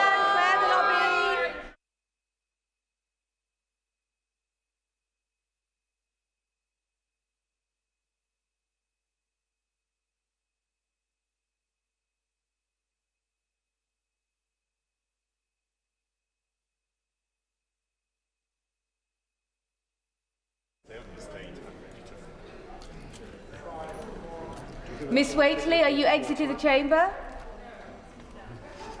Mr. Darling, wonderful. The question is, as on the order papers, may the opinion say aye. Aye. On the contrary, no. No. Tellers for the ayes are Deirdre Castigan and Nessel Calliscan, and tellers for the noes are Katie Lamb and Gregory Stafford.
Order, order.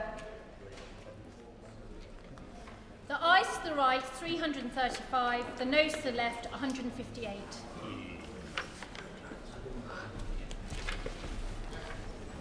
The ayes to the right, 335. The noes to the left, 158.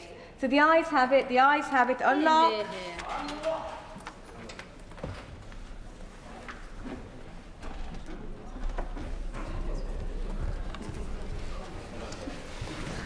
That concludes consideration of the Lord's message on the Pension Schemes Bill. 7 o'clock motion. I beg to move. The question is as on the order paper. As made in their opinion say aye. Aye. Contrary no. The ayes have it. The ayes have it. Do the front bench wish to shuffle over?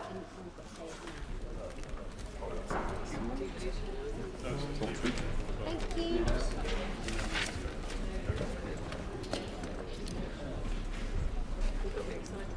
Order, order. English Devolution and Community Empowerment Bill, consideration of Lord's message. Now.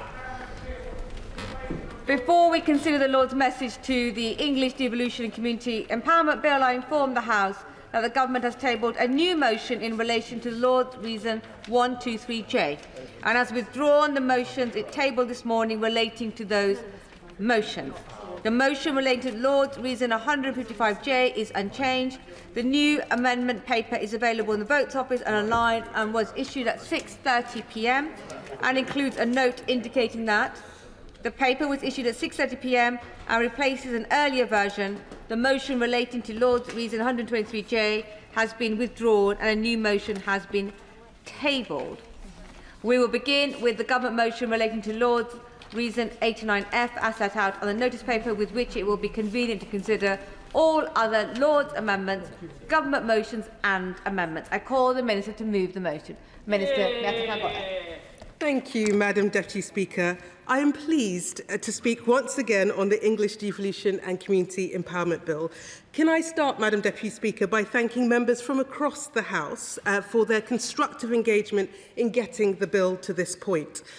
And why this bill matters is that if we are to transform our economy, if we're to drive up living standards and deliver better public services in every community, a fundamental change is needed in the way that the country is run.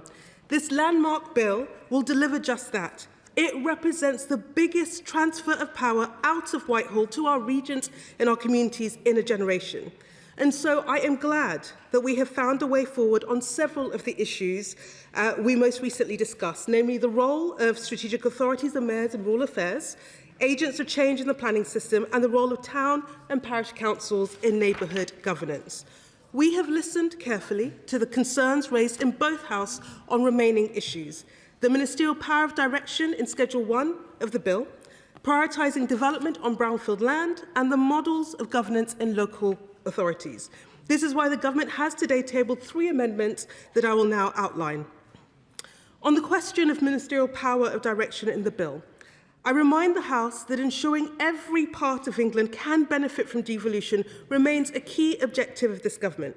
I repeat for the record that we on this side of the House believe strongly that Government has a duty to drive economic growth, unlock investment and deliver better outcomes for our communities.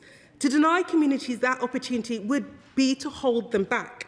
This is why we originally put in place a backstop power of direction for the Secretary of State to use in exceptional circumstances. And I emphasise exceptional circumstances. But to be very clear, the approach that we are taking in practice is to work with local leaders to forge enduring local partnerships and strong local institutions with their consent. However, we have heard the concerns and the strength of feeling from some noble peers about the scope of the powers previously included in Schedule 1. To that end, and in the interest of not delaying the progress of this bill and of ensuring that communities can benefit from the powers that all of us wish to see enacted at the earliest opportunity, the Government is content to remove all powers in Schedule 1 that would allow the Secretary of State to direct the establishment of a strategic authority, whether mayoral or non-mayoral, or to provide directly for a mayor of an existing non-mayoral strategic authority. In addition, I am happy to commit that the government will not seek to use remaining power to direct the addition of a local government area to an existing strategic authority for a period of 4 years following royal consent. It will then remain subject to all the same safeguards that have been discussed at length. As I have said consistently throughout the passage of this bill, our policy and our practice is very, very clear. We are working with local leaders, and we will continue to work with local leaders to develop devolution proposals that command broad support across their area. That collaborative approach will always be our clear preference. The concessions I am making here today put that commitment beyond any doubt. Turning now to the issue of brownfield land. The government considers Lord's Amendment 89B and 89C to be unworkable. They would undermine effective plan making, constrain proper consideration of local circumstances, and introduce inconsistency between spatial development strategies prepared by mayors and strategic authorities and those prepared by other authorities. As I have previously said, national policy remains the most effective route through which planning reform should be pursued, and is the right place to set clear expectations about where development should take place. Where concerns have been expressed about the effectiveness of existing policy, it remains too early to assess the full impact of recent and proposed changes to national planning policy.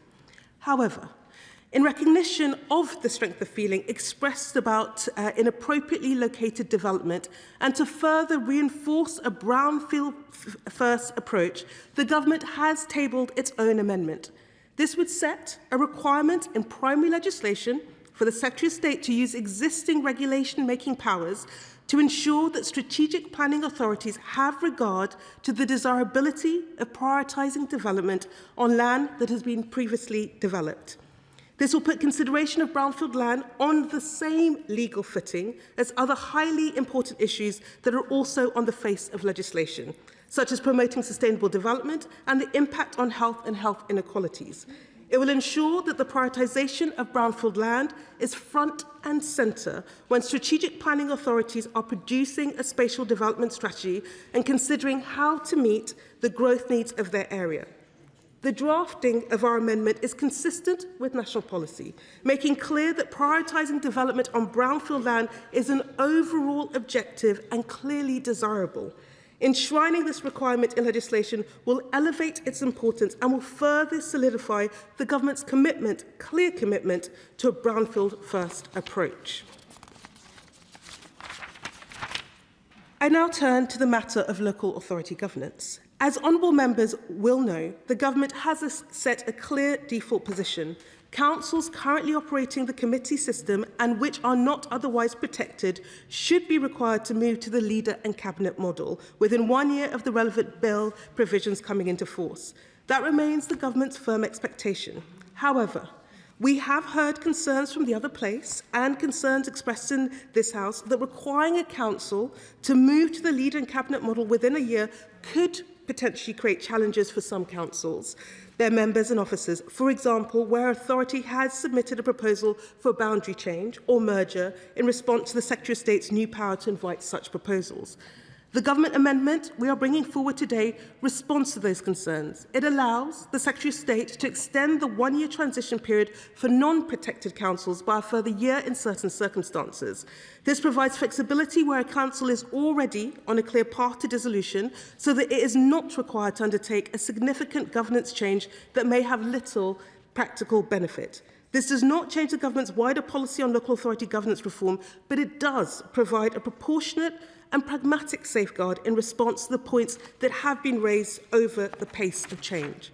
To conclude, Madam Deputy Speaker, the bill has undoubtedly been improved as a result of scrutiny in ping-pong so far, and I thank the noble lords and this place for their contribution in helping us with that. We are pleased to be able to offer concessions on brownfield land, local authority governance and the ministerial power of direction, and I urge the House to support the government's position and to accept these concessions. The question is that this House insists on its disagreement with the Lords with their amendments 89B and 89C, but proposes amendments A in lieu as on the notice paper. And I call the Shadow Minister, David Sinner. Well, thank you, Madam Deputy Speaker. May I start by expressing and putting on the record my thanks to the Minister and colleagues in her department for the constructive spirit in which they've approached the negotiations around this bill. It remains the view of the official opposition that the overall direction of travel of this bill is a centralising one, that it does bring into effect many new powers for the Secretary of State to direct the work of local authorities, and especially the new mayors and the strategic responsibilities that they undertake will all be subject to a degree of direct influence from Whitehall. However, it clearly is in the interests of all parties represented in this House to seek to reach agreement on those points that have remained in contention. And I know I share the Minister's sense of delight at once again being here at the dispatch box discussing Lord's amendments.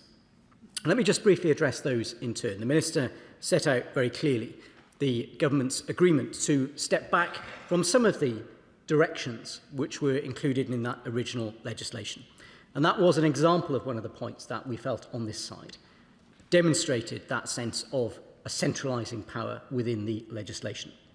However, government has been, I think, very constructive in the way that they've approached that, has recognised that there is a degree of justification around that backstop power to avoid a situation where the whole of the country is covered by combined authorities, but some councils are left outside of those boundaries. And I know many members have expressed concern in the debates both at Bill Committee and in the House at the impact that that would have, particularly on opportunities for economic development.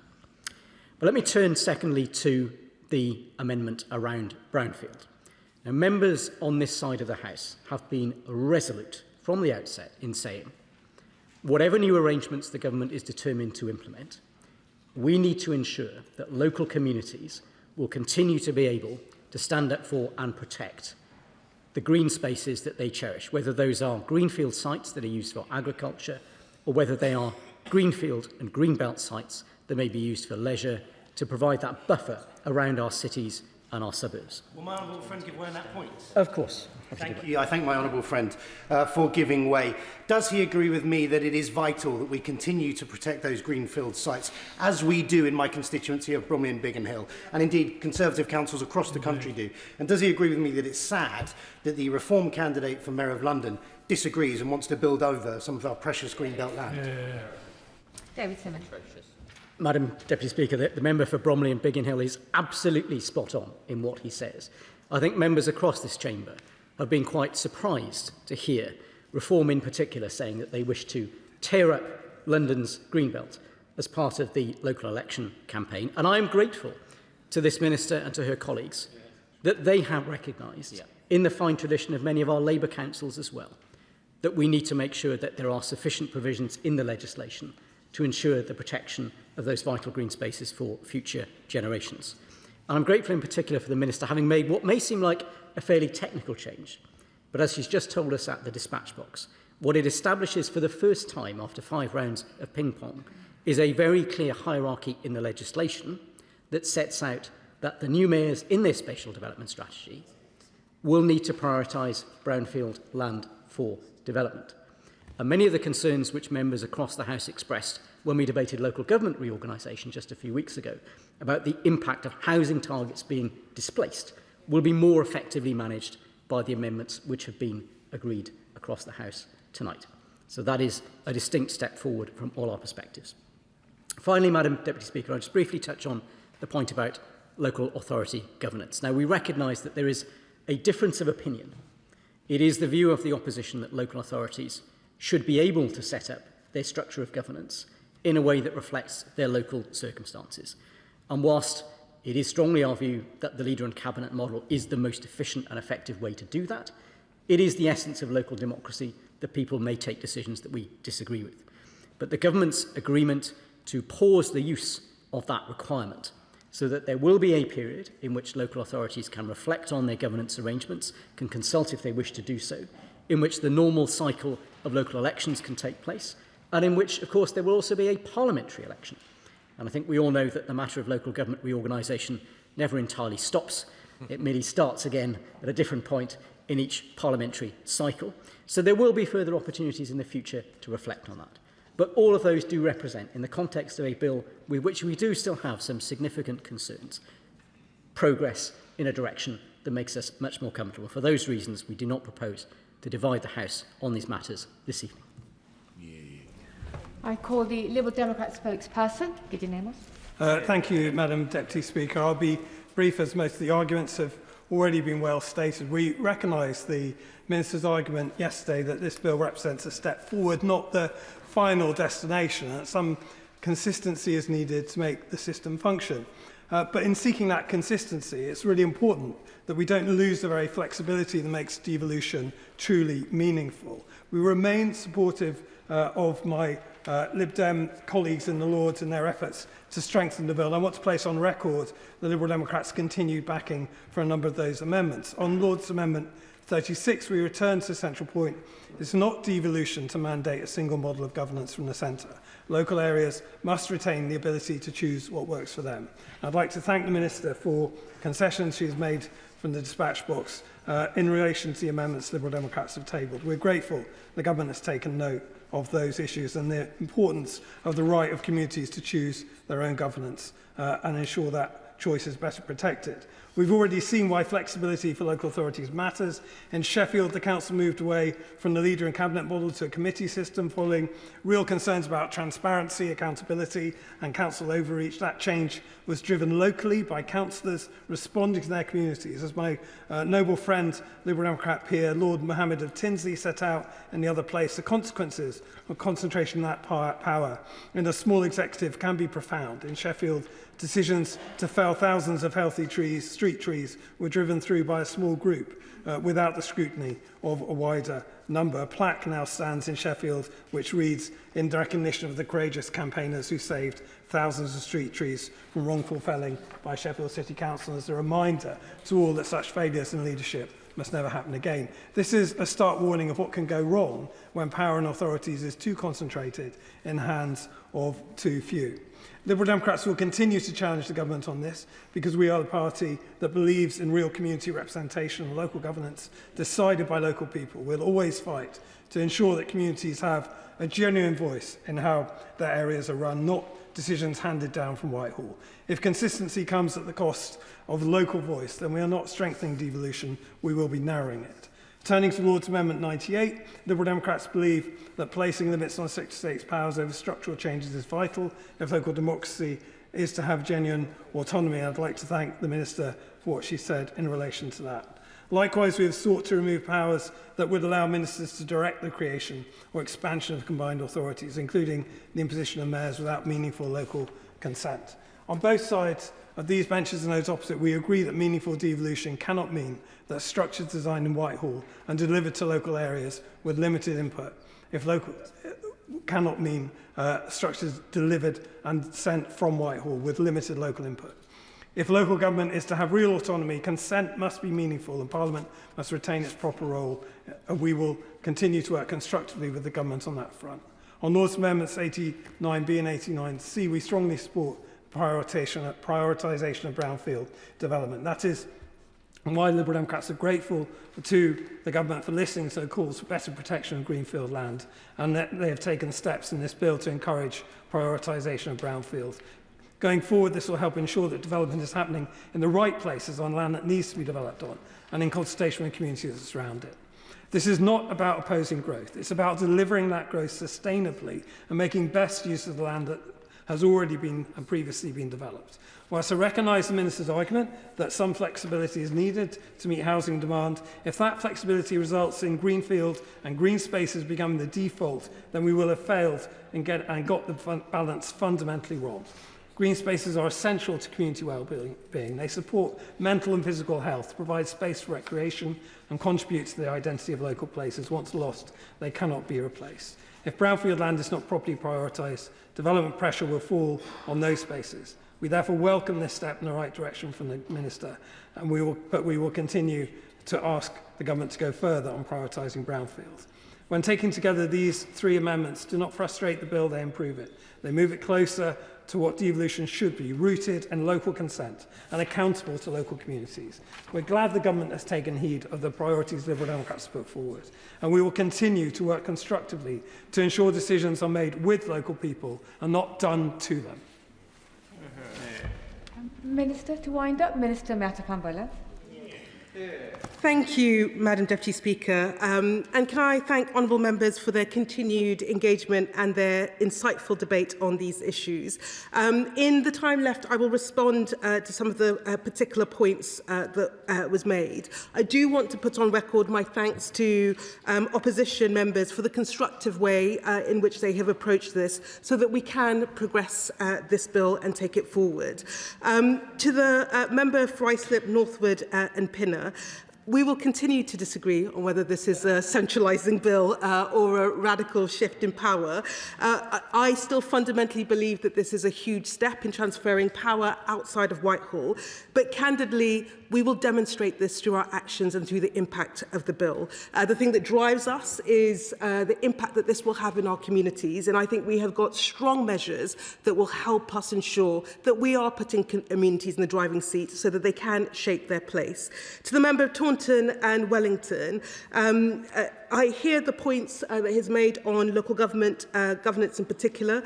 The example of Sheffield that he's raised is one that many of my honourable friends on this side of the bench have advocated and been very clear and advocated for their communities on their behalf, which is why we made the original concession. We think that we have found the right balance. What I would say is that we are clear that if we are to empower local authorities in the way that we want, they need strong governance in order to make decisions for their communities that will impact on their communities. And the reason why we are trying to support the shift in governance arrangements is to ensure that we have enduring local authorities that can fundamentally deliver. And we think that we have achieved this in the concessions that have been made. Madam Deputy Speaker, to conclude, look, the thing that I have found hugely heartening throughout the passage of this bill is that there is a clear point of consensus across the House that if we are to deliver change in our communities, we must push power out into our communities, into the hands of our local leaders, into our neighbourhoods, and to people who know their patch best. And I hope that this bill represents the start of a journey that will fundamentally change the way that government works and how we in this place serve the communities that we are here to represent, where the principle of devolution by default, underpinned by a clear framework, is locked in, where local leaders are empowered to drive economic change and improvements in living standards across their patch, where communities are put in the driving seat and given power to shape the places in which they live and work. I've been clear throughout the passage of this bill that this represents a flaw, not the summit of our ambition for devolution. So I look forward to working with my honourable friends on this side of the House, but with honourable members across the House as we build on the provisions in this bill. Finally, I'd like to thank my brilliant team of officials that have worked on this bill. Hannah, Carrie, Guy, Jenna, Marie, Alice, John, Rachel, Wendy, as well as my private office, Molly, Simon and Lucy, who have all done an absolutely heroic job in taking through an absolutely mammoth bill through the House. And with that, Madam Deputy Speaker, I would like to commend the government's amendments to this House. The question is that this House insists on its disagreement with the Lords with their amendments 89B and 89C, but proposes Amendment A in lieu as on the notice paper. As may in that opinion say aye. Aye. The contrary no. The ayes have it. The ayes have it.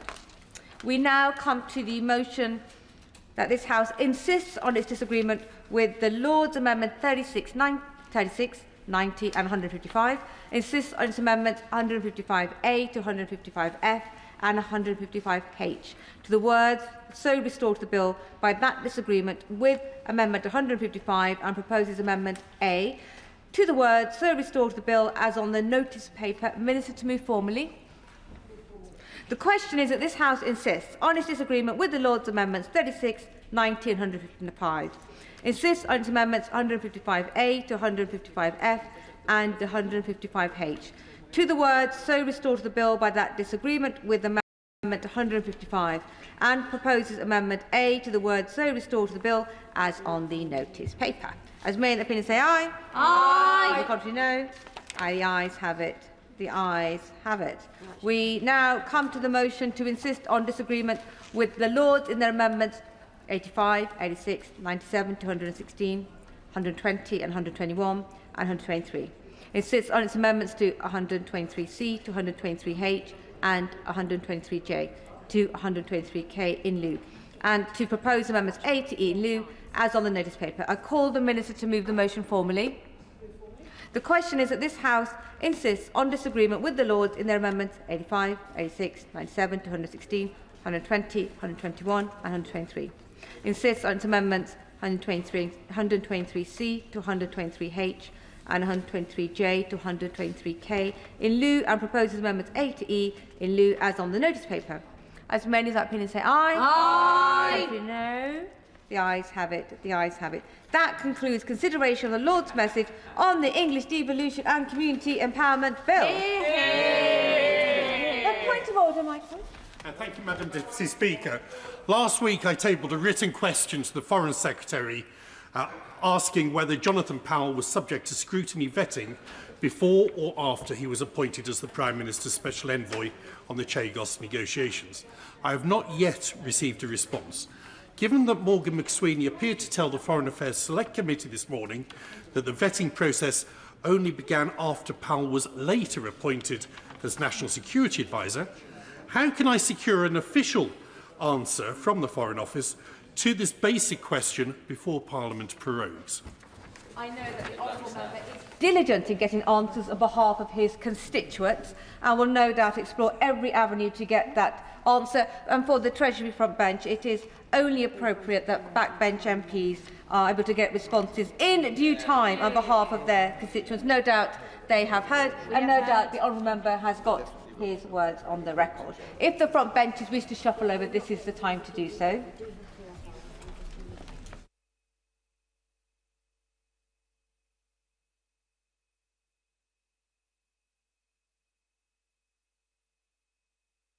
I now come to motion number 5 on income tax, and it would leave the House to take them collectively. Motion number 5 on income tax, retained EU law reform.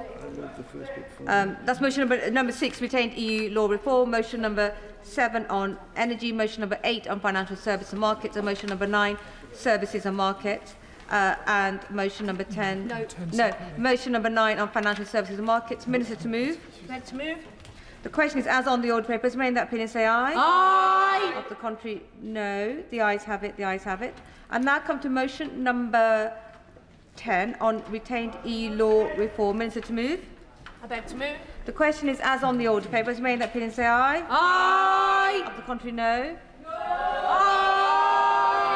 Division. Clear the lobby. Thank you.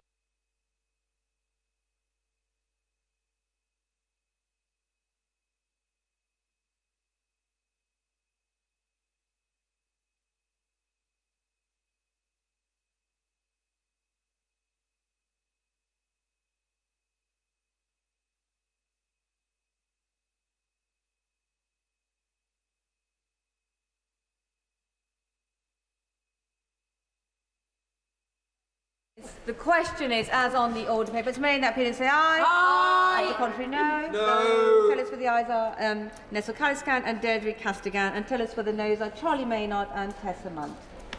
Happy.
Order. The ayes to the right, 308. The noes to the left, 81.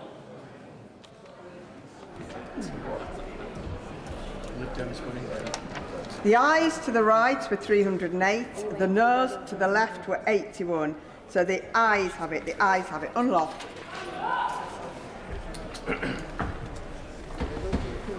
We now come to motion number 11 on immigration and asylum. Minister to move. I beg to move. The question is, as on the order paper, as many as are of that opinion to say aye. Aye. Of the contrary, no. No. Aye. Division, clear the lobby.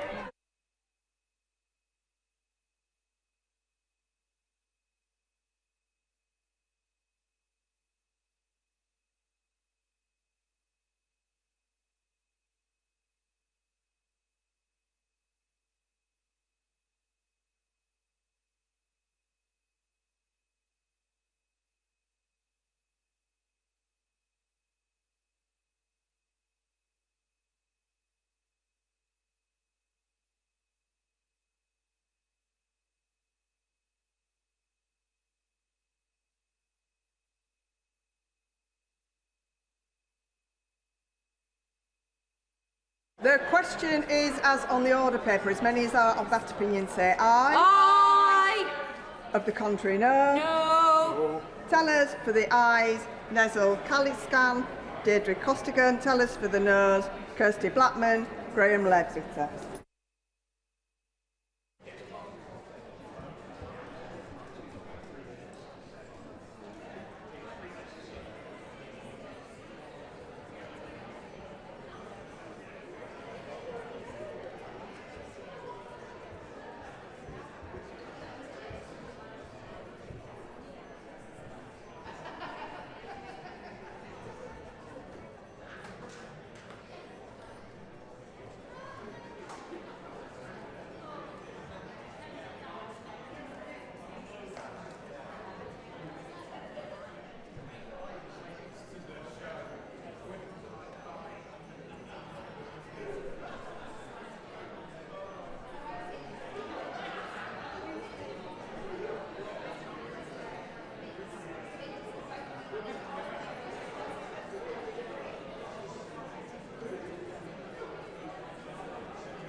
Order, order. The ayes to the right, 304. The noes to the left, 28.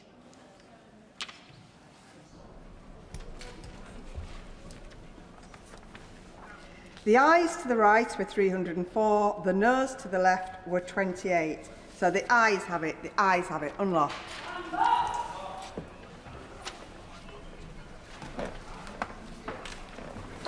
Motions number 12 on land, motion number 13 on electricity, motion number 14 on tribunals and inquiries, motion number 15 on excise. Minister to move. I beg to move. The question is, as on the order paper. As many as are of that opinion say aye. Aye. Of the contrary, no. I think the ayes have it. The ayes have it. We now come to motion number 16 on business of the House today. Minister to move. The question is the business of the House today motion as on the order paper. As many as of that opinion say aye. Aye. Of the contrary, no. I think the ayes have it. The ayes have it. We now come to motion number 17 on select committee statements, with which it will be convenient to consider motions 18 to 21 on the backbench business committee and select committee chair elections. I call the Minister to move. Shadow Leader of the House. Thank you, Madam Deputy Speaker. I brought forward a number of motions today in order to facilitate recent recommendations of both the backbench business committee and the procedure committee. I thank both committees for their recent reports on these matters, and I will briefly address each motion. Honourable members should note that the explanatory notes are also available in the vote office. First, Select Committee statements. Currently, for a Select Committee statement to be made, it must be made within 5 sitting days of publication of the report or announcement of the inquiry.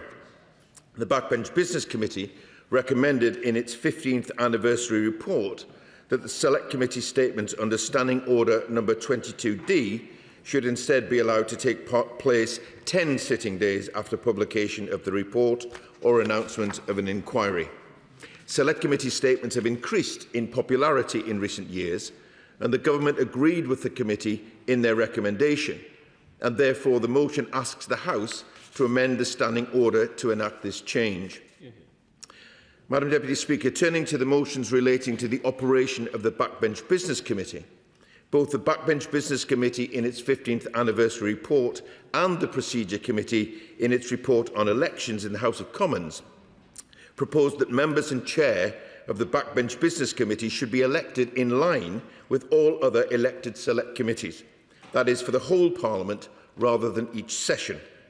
While the Backbench Business Committee does have unique powers in scheduling business on the floor of the House, the Government recognises that the operation of the committee is well established and that the reappointment of the committee at the beginning of each session can cause delays to the scheduling of backbench business. The Government therefore has accepted this recommendation, and the relevant motions bring forward proposals to make this change ahead of the next session with a few consequential changes. The Government proposes, as far as possible, alignment of nomination periods and ballot timings for the Backbench Business Committee to that of other Select Committee chairs. No other arrangements relating to the election of the Backbench Committee chair, for example, signature required for candidates or parties eligible to stand for chair, have been amended. However, as the current chair and members have only been appointed on a sessional basis, the committee is still required to be re-elected at the beginning of the next session to allow the chair and members to be appointed for the remainder of this Parliament. As ever, the Government will endeavour to ensure that the committee can be re-established in good time in the new parliamentary session. A further motion has been tabled which sets out the arrangements for the election of the chair and the appointment of committee members at the beginning of the next session to ensure clarity of the arrangements for setting up the committee in the transition session. Madam Deputy Speaker, the final motion in this group relates to Select Committee chair elections and follows the recent report from the Procedure Committee. Their inquiry recommended that rules be adopted for Select Committee chair elections to limit campaigning activity and the time that campaigning can take place. Paragraphs 109 to 111 and 114 to 115 of the committee's report set out how the rules should be adhered to. The Government accepts the committee's recommendation, and the motion asks the House to endorse these rules. I thank the Backbench Business Committee and the Procedure Committee for their consideration of these matters, and I look forward to continuing to work with them across a number of areas, both as leaders of the House of Commons but also as Chair of the Modernisation Committee.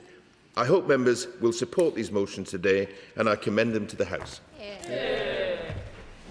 The question is motion number 17 on Select Committee statements as on the order paper. And I call Shadow Minister Joy Morrissey. Thank you.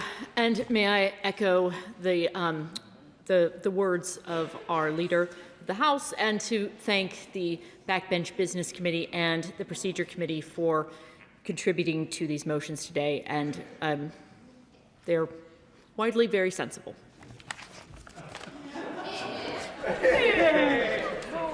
I call Chair of the Procedure Committee, Cat Smith. And thank you, Madam Deputy Speaker.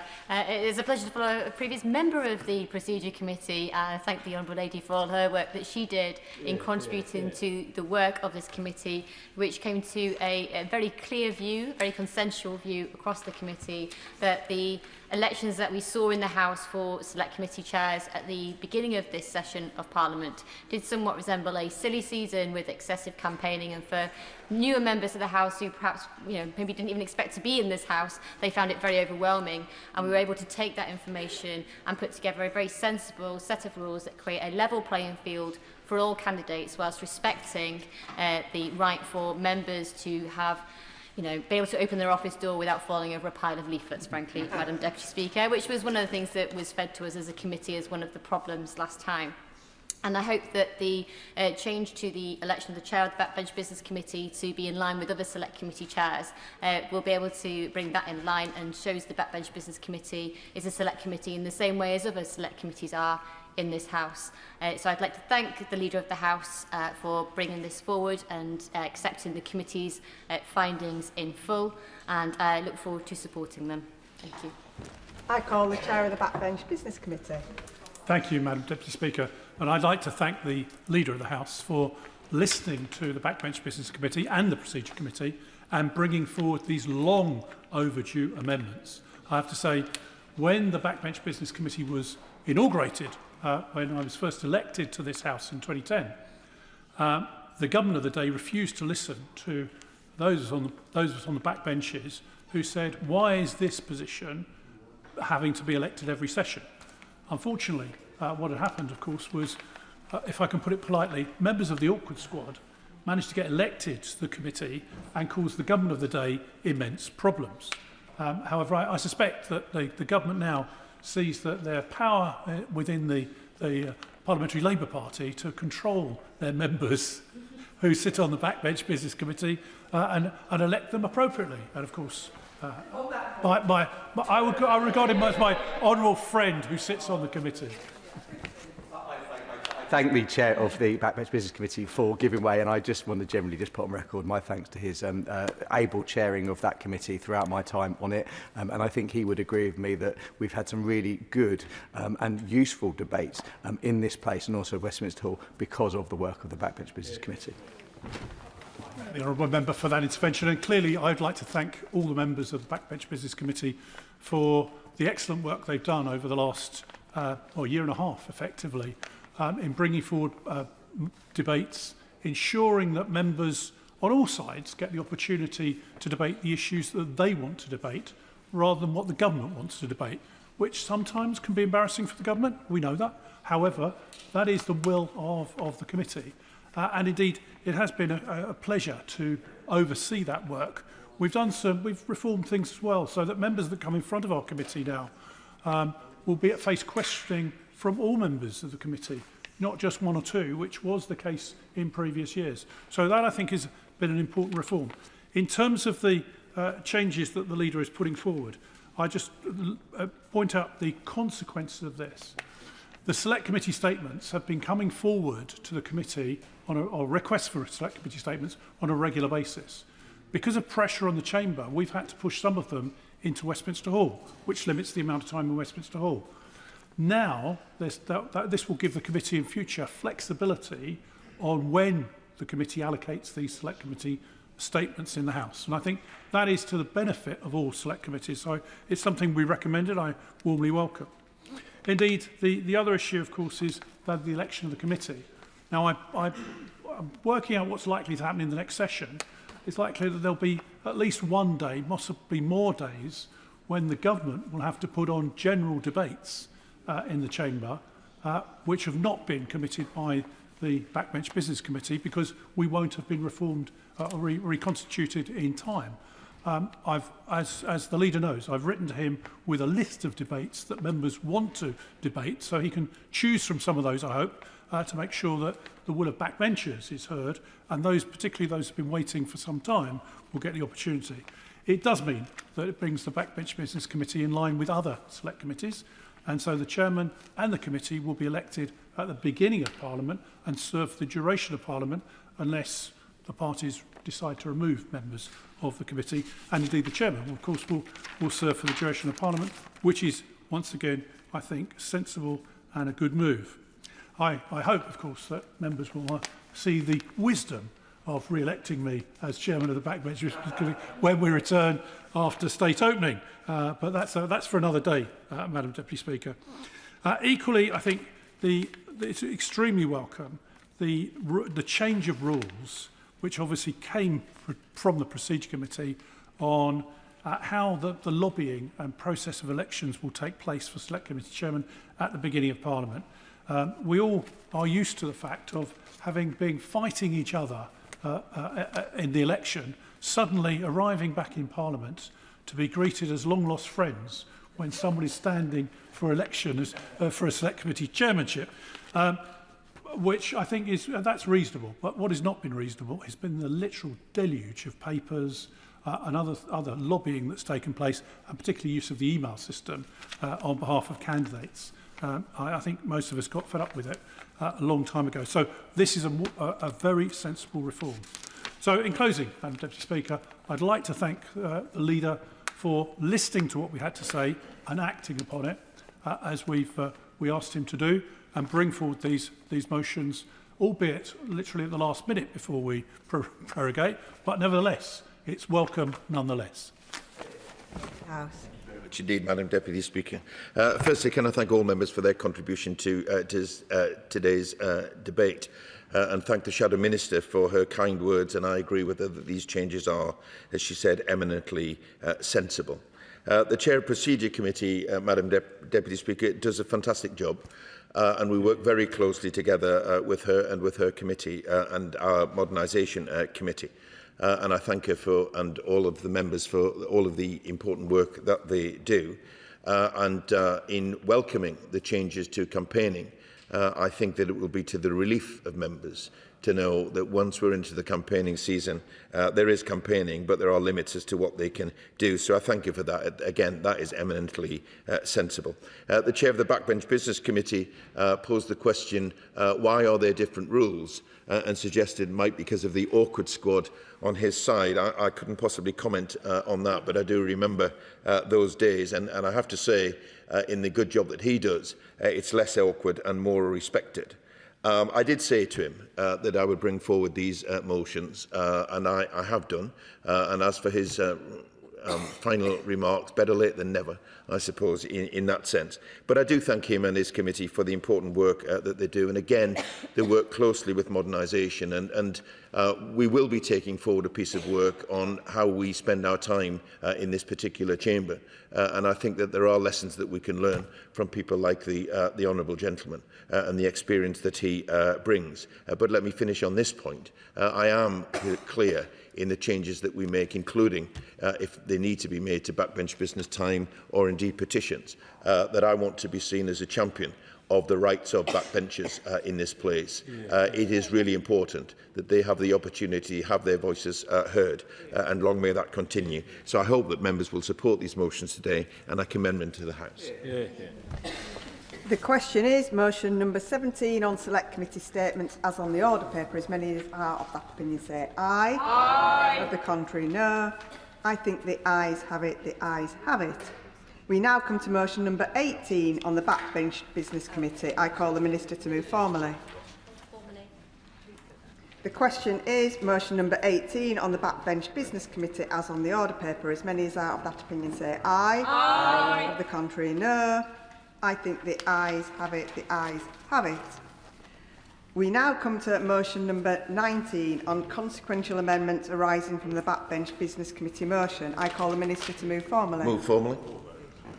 The question is motion number 19 on consequential amendments arising from the Backbench Business Committee motion. As many as are as on the order paper, as many as are of that opinion say aye. Aye. Of the contrary, no.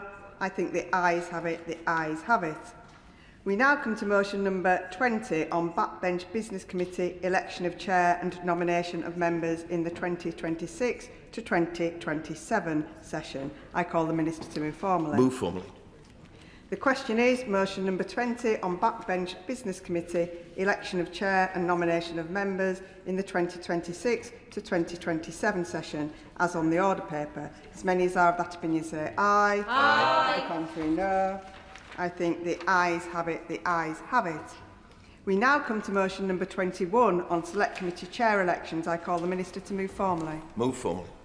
The question is motion number 21 on Select Committee Chair elections as on the order paper. As many as are of that opinion say aye. Aye. Of the contrary, no. I think the ayes have it. The ayes have it. The House will now suspend pending the arrival of Lord's messages. I will cause the division bells to ring 5 minutes before the sitting resumes.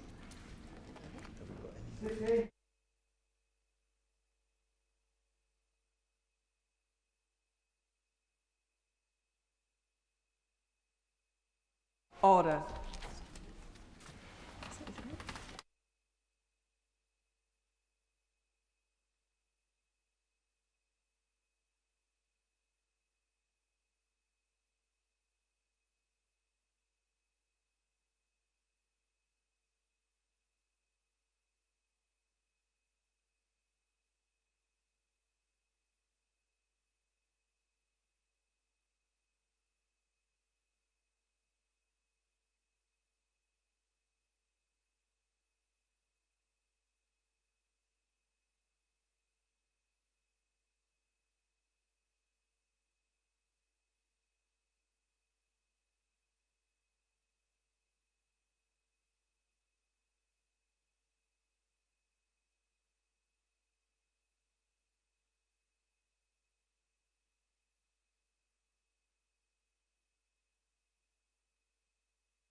Order, order. The sitting is resumed.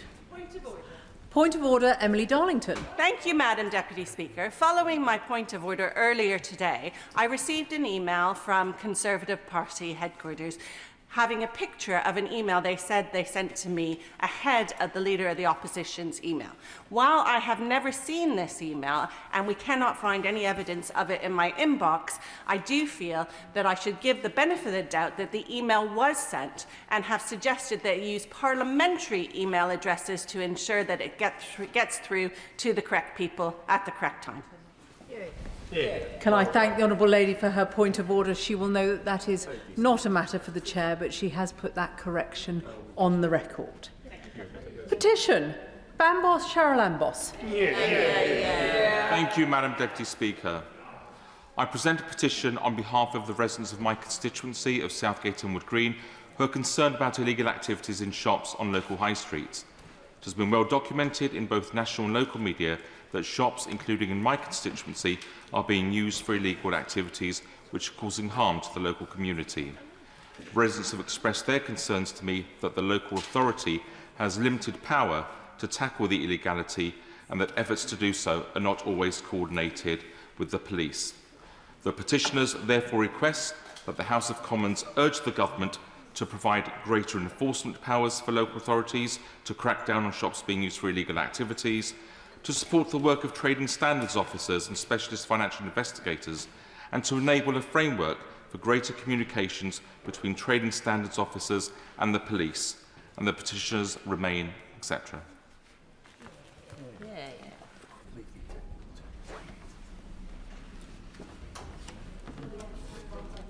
Thank you. Petition, use of shops for illegal activities. Petition. Mims Davis. Thank you, Madam Deputy Speaker, and I rise to present this petition on behalf of 116 of the constituents from East Grinstead, Uckfield and the villages, and a further 87 online who have signed online. Madam Deputy Speaker, my constituents suffered unprecedented and unacceptable water outages in January. Whilst nothing will compensate my constituents for a week of no running water, at least there has been recompense for householders. That is not the case for local businesses who have lost thousands of pounds of trade and income. Both myself and the East Grinstead Business Association are clear more must be done for our small businesses in the town and the affected villages. The prayer of the petition is as follows. The petitions of the residents of East Grinstead and Uckfield declare that the recent South East water outages have had a particular effect on businesses in the constituency of East Grinstead and Uckfield. Further declares that compensation offered to date is not adequate, and further declares that compensation can be paid to landlords in cases where landlords pay the water bill. But this does not reflect the end impact on the businesses themselves of water outages. The petitioners therefore request that the House of Commons urges the Government to take action to ensure the water companies are obliged to pay adequate compensation directly to affected businesses following the outages such as the South East water outage recently experienced in the constituency of East Grinstead and Uckfield, and petitions remain, etc.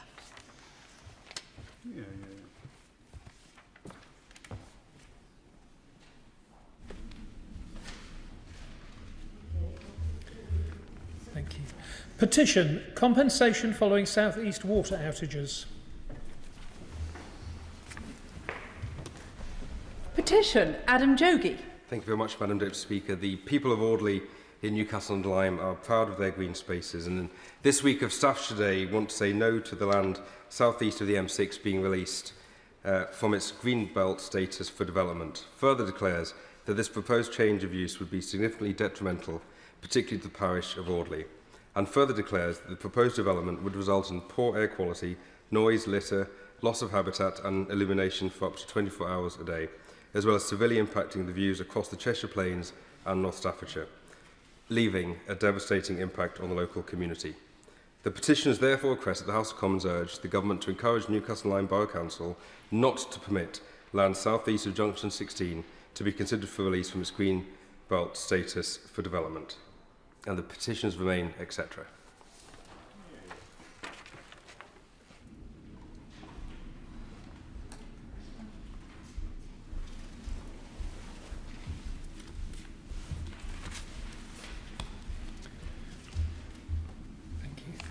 Petition Newcastle-under-Lyme Greenbelt.